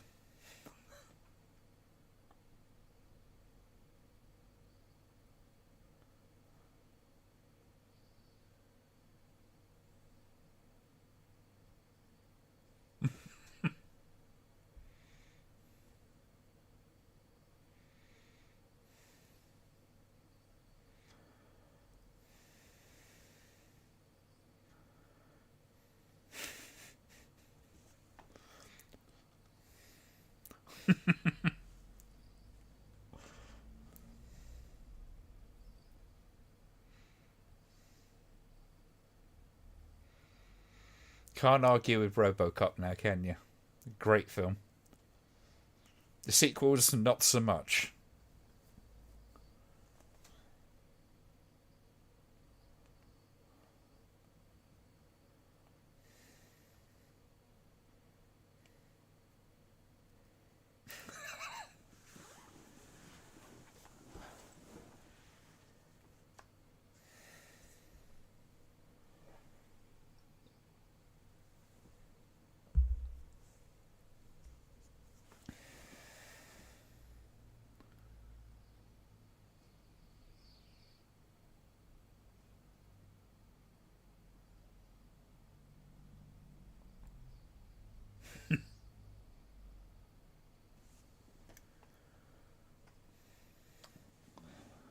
In a roundabout kind of way, RoboCop does figure into this stream, given that the third one was made by Decca.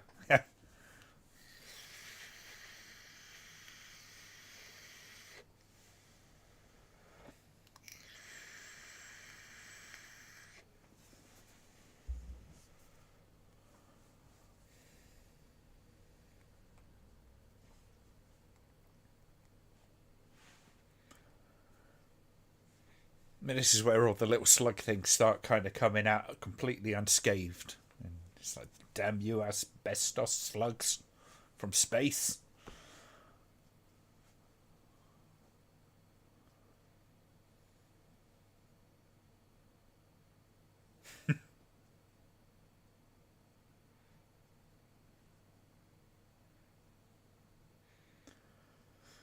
Well, they didn't hang around, did they? No.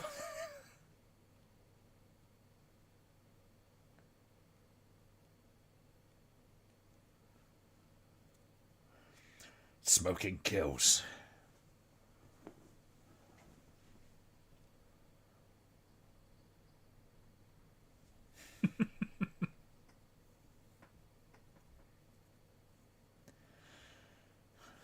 It's going to be the end question mark.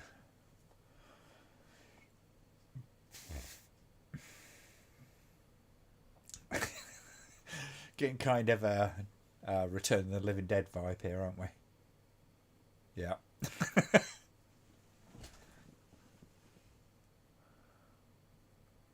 So what I heard about, if you decide to watch it, Glenn, the movie Run to Kill, is so brutal that it could be classed as an eye in your legs. Okay.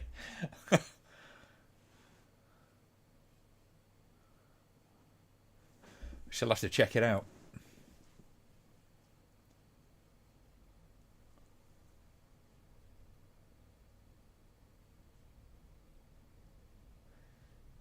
Well, like I say, is, when they do the IEs and all that kind of stuff, yeah, it's probably just as well as I'm not a monetized channel in any way.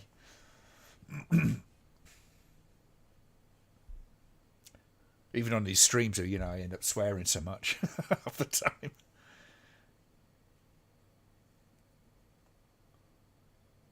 Ah, there you go. That was a good suggestion, Adam. Well done.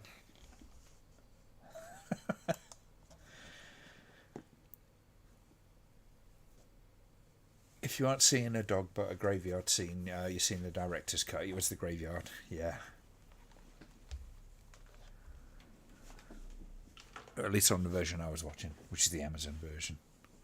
Yeah, that was good. That was very good. It was really quite enjoyable. Nice and cheesy, and it's got that kind of vibe of the films of that time as well. So it never feels quite that threatening, but it takes itself seriously enough when it needs to take itself seriously enough, and can't really ask for much more. I think that was pretty good. Red to Kill. Okay. Let's Red to Kill.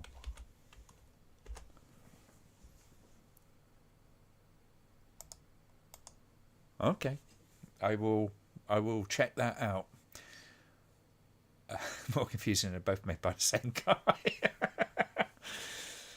I'm easily baffled. I think I'm getting old. What's a guy to do? Well, I hope you all enjoyed that movie. I thought it was very good. They're a bit too hardcore for you, are they, Richard? I don't think there's much that's too hardcore for me. I mean, even watching something like Tumbling Doll of Flesh, it doesn't really do that much to me. Films I find more difficult.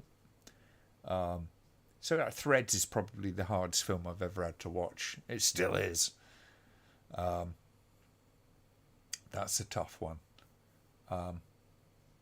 Men Behind the Sun, Nanching Massacre, they're quite tough ones. Stuff like the Bunny Game, I just feel kind of very distant from them. Human Centipede is so ridiculous that I find it, I struggle to empathise with people who genuinely find that upsetting. Be careful with the version of Red to Kill you watch, not by censorship, that may be an issue, but with the subs. Old versions had atrocious subbing that resulted in an unintentional hilarity. Well, do me a favour, Kieran, at some point, if you know where there's a decent like DVD or Blu-ray release of it that's got that's a good version, then let me know. You always enjoy this film. Yeah, it's the first time I watched it, so it was quite good fun, even though I was rattling on about like loads of other movies and things as we went along. But it's a Ramblaholic, so what the fuck are we gonna do? Recently saw some people throwing shade on a Serbian story. Oh, a Serbian film. You give them your review.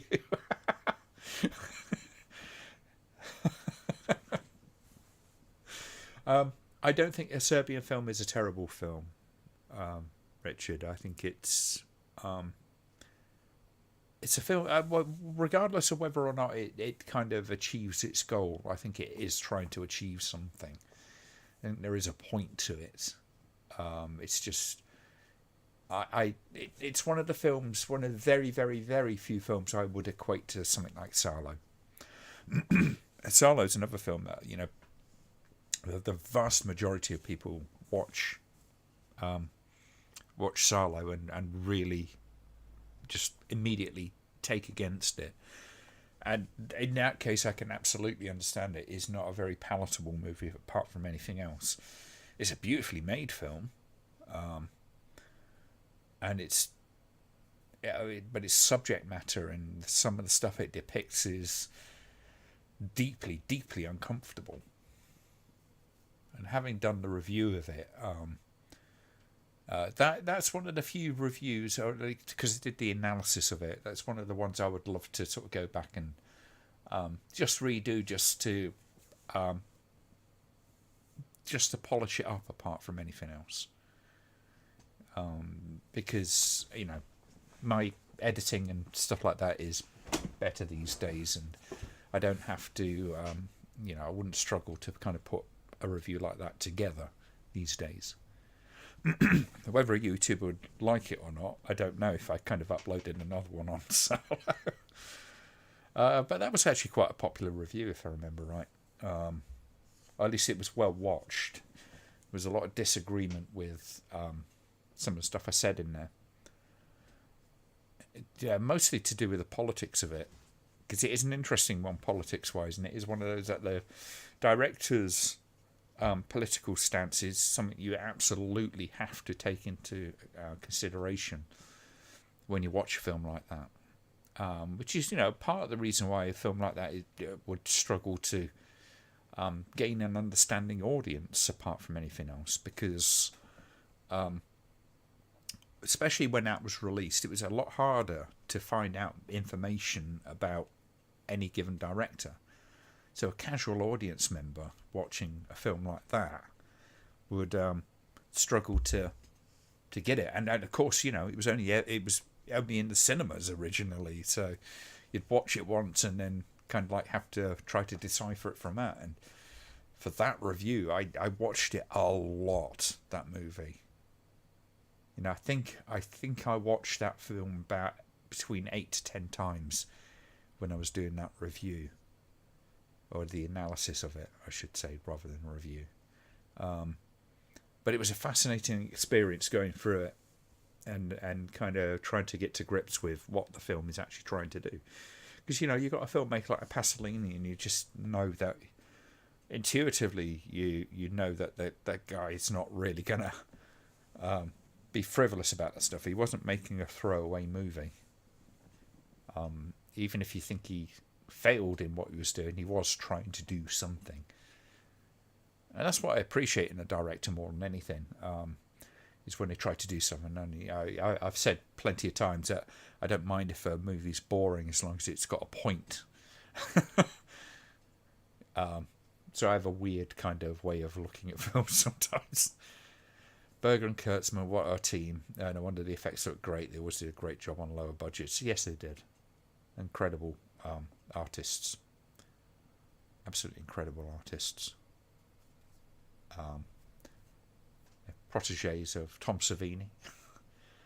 If you learn under someone like Tom Savini, you're going to learn how to do a lot with very little.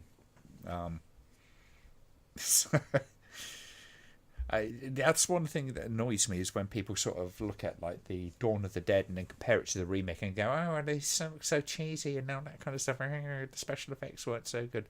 Yeah, no, the special effects are amazing in Dawn of the Dead. Particularly considering they were all practical. Now there's, you look at the remake, and there's pluses and minuses to the remake. I'm not a massive fan of the remake. I did watch it again recently.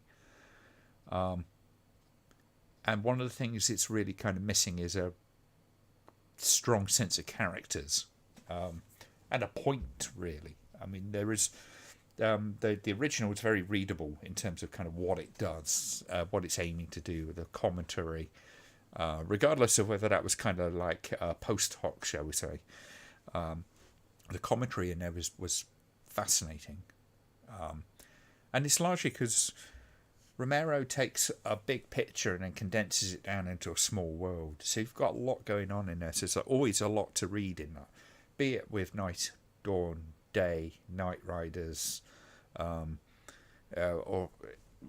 Martin. Even there's a combination of these kind of like bigger world sort of things, which are kind of condensing into that small little niche of people.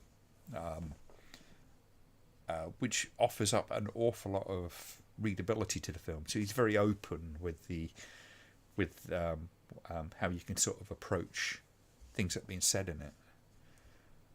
And some of the best films are like that. Whether it's something like 2001. Although I kind of think Kubrick was fairly direct with kind of some of the stuff that he was aiming for in that. But it is incredibly readable. The Shining. How many people have read so much into The Shining? And, it's 99% bullshit, but it's a sign of a good film that people can kind of relate to it in different ways. But it's a great example of the death of the author, to say the least, because, they're building the world from their point of view. They're interpreting it from their point of view. Pasolini was a properly committed communist. A lot of Italian directors were, even the genre ones. Yeah. Absolutely he was. And you have to understand it from that point of view. Salo is heavily coloured by politics, particularly the politics of the director. Where often I would kind of like divorce what the director's politics are from necessarily from kind of saying the film is about this. With that, it is so intrinsically political, and it is a statement, and it's a very unpalatable statement in some respects, and that's what makes it a fascinating film. And that's actually what's the most disturbing aspect of the film is how it looks at the politics of fascism and consumerism, kind of equating the two almost. So yeah, because it's not just about fascism, but it's the combination of two things that a committed communist really kind of found unpalatable, which is consumerism and fascism. And how they sort of work hand in hand, because that's what they do. I mean, the libertines are kind of using these people, these young men and women, as items to be consumed and disposed of. So yeah, working with a low budget has become a lost art, except for independent filmmakers. Hollywood's really struggled with that. I mean, you don't get too many mid-tier films these days either, do you? And that's a real shame, because that's where Hollywood sort of shined, was kind of in the mid-tier, making films that weren't designed to make fuck tons of money, but would had to make a return, but it was a good way for them to sort of let artistic expression go, to thrive. And now it's all about kind of get as many bums on seats and recycle the old ideas. It's going back to the whole kind of remakes kind of thing. Recycle the same old ideas and just put a shiny new coat on it.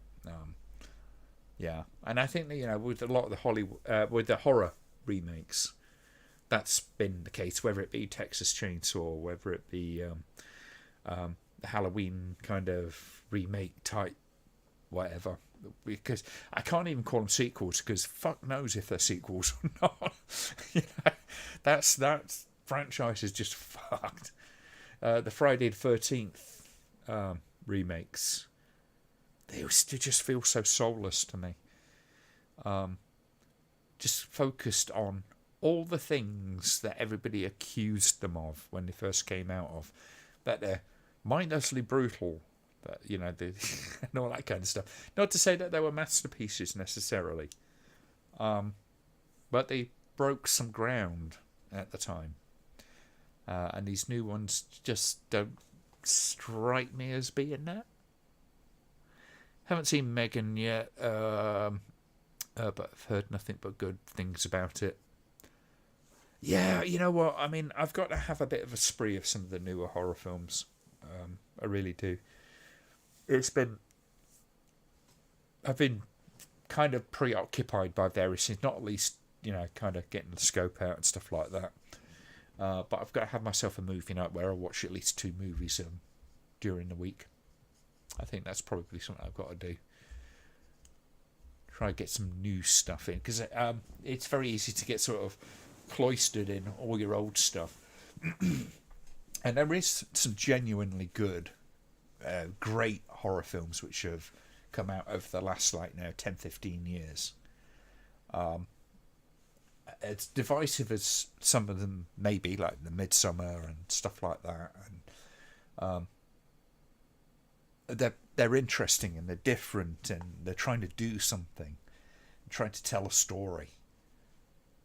But yeah, and that's going to sound weird, but I picked up Buster Keaton box set recently. Man, those stunts in those days were awesome, extremely dangerous. Yeah. I think, as much as I don't like him as an actor, Tom Cruise likes to do his own stunts and all that kind of stuff. I guess he kind of does the Buster Keaton thing of putting his ass on the line. That much I respect about the guy. Although, it's kind of ill-advised, especially considering he's getting on a bit. You pick up injuries at his age and they do last. Plus, you're riding an awful lot of investment on the fact that you're going to pull this off without killing yourself or damages yourself to the point that you can't continue in the movie. So it's a bit reckless in that respect, especially considering the kind of budgets that are involved in movies like the ones he does. And there's times where he has been a genuinely interesting actor. I could not stand the Top Gun, though, the latest Top Gun. Because he was just doing that kind of Tom Cruise, just that sort of rictus grin. Like, every time I saw that, I just wanted to punch the screen. Hollywood is regurgitating the last meal you ate a tasty good, spicing it up with CGI, feeding it back to you as if it's a tasty burger. That's an interesting analogy for it, yes.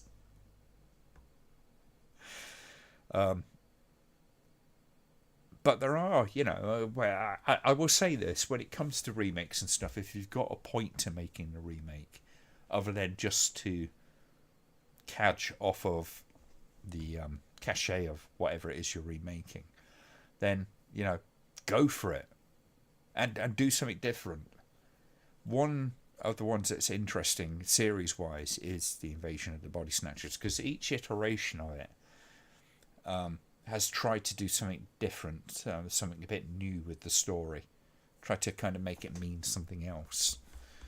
And while I don't necessarily like the other remakes that were done in its name, I like the original and I like the 70s version. The others were a bit kind of hit or miss for me. I think with the exception of Daniel Craig and Nicole Kidman one, which is probably the most commercial kind of release of that film. You've at least got 3 remakes of the same story, which were relatively interesting, in terms of kind of how different they were. So they were worthwhile, whether or not, whether they had whether they succeeded in certain respects or not. But yeah, I hear the new Suspiria is good. Yes, I think it's a really interesting film. It's don't go into it expecting the original Suspiria, is what I would say. But it takes the same story and does something very different with it. So it's worthwhile. I own both. I think both are very worthwhile films. Good night, Kerry. Watch something good. Stunt performers should be honoured at award ceremonies, but they hardly ever do. No, because they're the guys like, essentially they're the guys like me in theatre.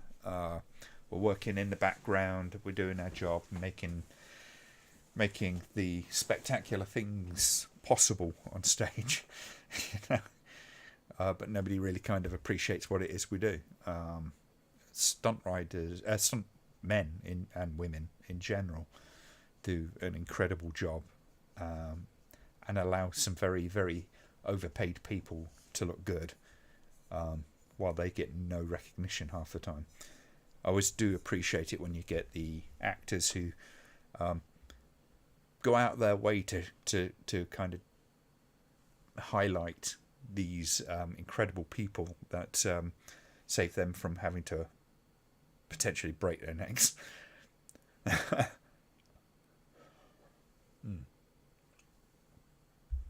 You really like the old black and white The Thing. It's a movie I think that was, again, I think it's another one of those that really kind of suffered because of the time that it was made as much as anything else. But it is an interesting film. And there's no part of me that goes, just because I think the John Carpenter version is significantly better, that one shouldn't exist. It was something of its time. I think it was a film that probably had more impact in its time. But no, it should always exist. It's like the original Invasion of the Body Snatchers. A lot of people would prefer, myself included, the 70s version. But I'm glad that the original is still there, because it is a genuinely interesting film. It's sort of caught up in the aesthetics of the filmmaking time to some extent. It does have that kind of vibe and cadence of most of the films of that time, but it has some genuinely unsettling stuff go on in it. And I can only imagine, the effect of watching that was probably the same, for the audience, was probably the same as what the remake had for me. So yeah. It's no reason to sort of dismiss films, just the originals, just because they weren't necessarily perceived as being as good as the remake. The remake probably would not exist without it anyway. So the fact that somebody kind of looked at that original and went, I can do this better, and they actually sort of pull it off. There's still that respect from the remaking director for the original material, with the exception of stuff like Friday the 13th, which I completely think missed the point. There's something about the original Friday the 13th, so as much as they went for the kind of shock and viscera and all that kind of stuff, there was a vibe to those films which made them more palatable. There's something about those that era of horror filmmaking that just doesn't feel like it's trying to brutalize its audience. It's more of a kind of like friendly Halloween stunt than something like the remake Friday the 13th, which is we've got to see the axe sort of bury in, and then we've got to see the most explicit viscera and all this kind of, we're going to gross you out. That's what we're going to do. We're going to gross you out. I don't find that scary. I find that just like kind of perplexing more than anything, I guess. Maybe I'm just old. And it's not out of I don't say that out of a particular kind of like, I'm offended you've gone and made my one of my movies, one of the movies of my childhood again. Why wasn't that good enough for you? It's usually, I look at the remakes and go, what was the point of that? And if I can't find a point, then that's the point that I sort of go, it was probably a waste of my time. thinking of writing about The Shining. It's popular opinion on now about sexual abuse that comes from the bear suit, but to me, King fans, it's a dog costume. You know what? I think that the focus on that particular scene is, and I would say, for the love of God, if you go down that line, you are going to get into a world of shit with the comments. I promise you. If you're willing to do that, great. For me, when I think about The Shining, I'm actually kind of thinking about it from the character's point of view, from Jack's point of view. Because, I mean, really, the point of view character for that is Danny. Really, that's kind of where it comes from. But it is, I think, because Stephen King at the time, as I understand it, was suffering with kind of like alcoholism and various other things, and I think the movie's more about that than it is about sexual abuse.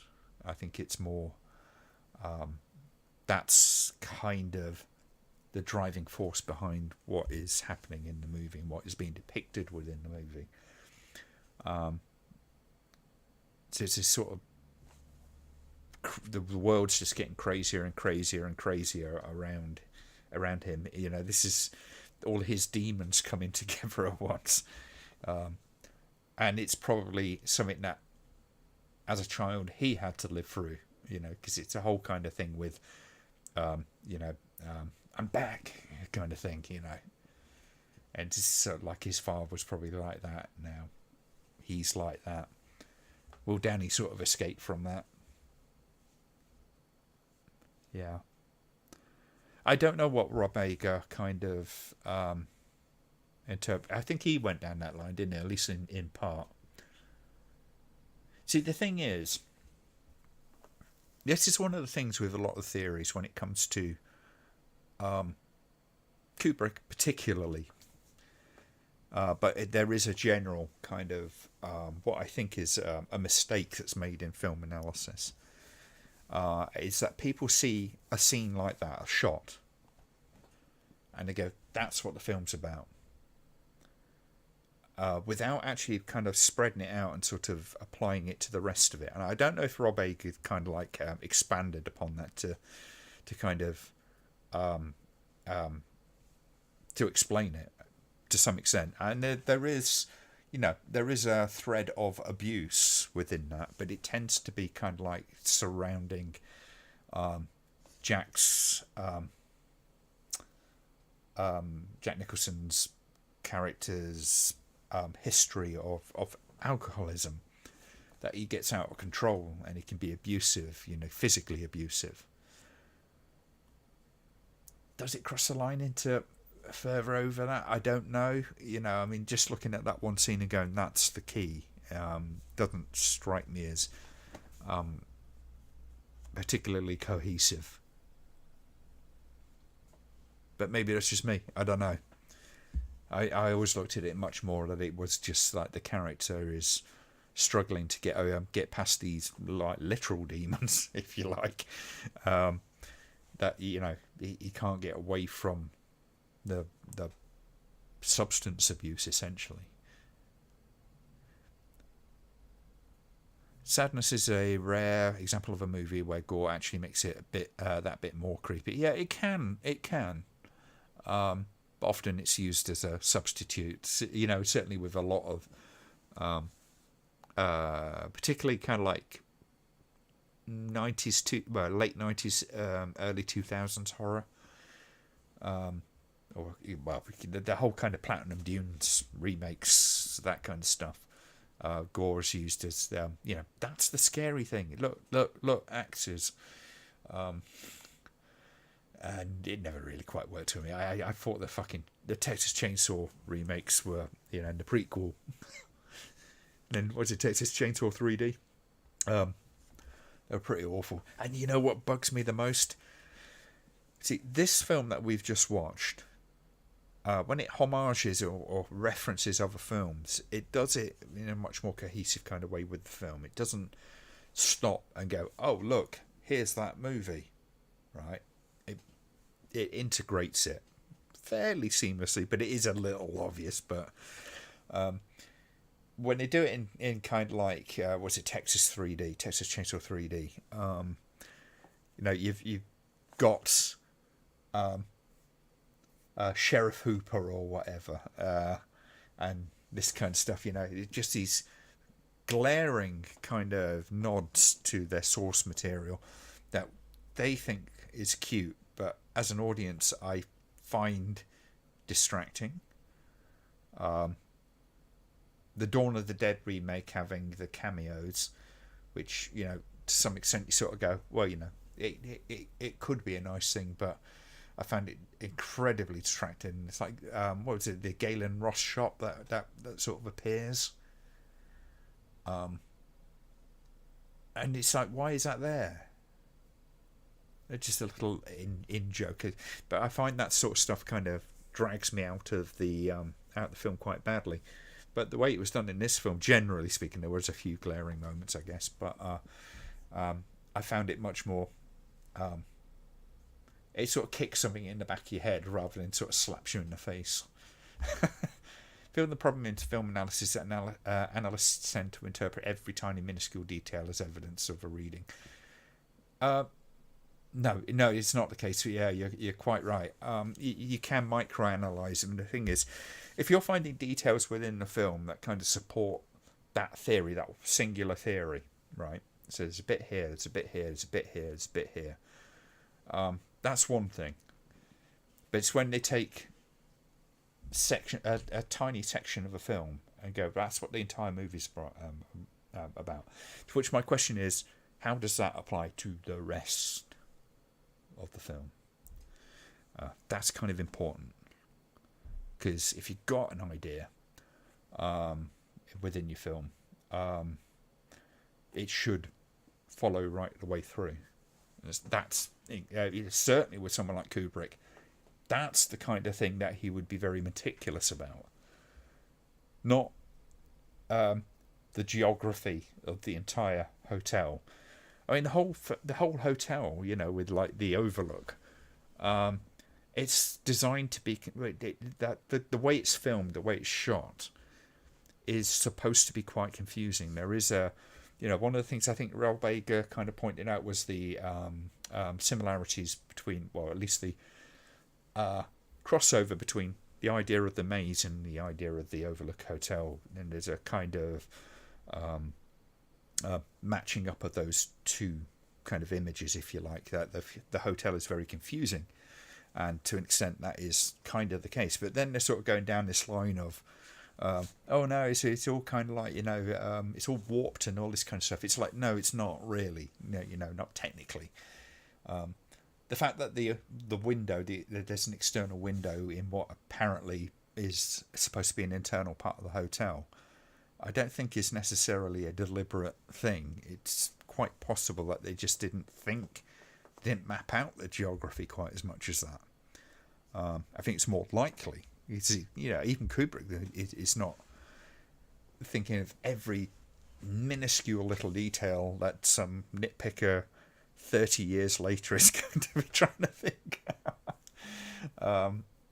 But yeah, finding a lot of film critique now to be more criticism of films who are not being the film that the reviewer wanted them to make, and not really about the film that was made. Yeah, it's an easy trap to fall into. I often find quite a bit of joy in being surprised by a film. Of it thinking it's going to be one thing and it turns out to be something completely different. For me, the important thing with a film has always been character and perspective. I've said this many times before. Character and perspective are key to not only to filmmaking, but being the first thing that an audience member needs to try and figure out, because you can tell whose point of view is it, then you can start to understand. But the director has also got to be able to kind of present that, which says where were you? Have you missed anything? Yes, you missed the film, but other than that, just me kind of waffling on.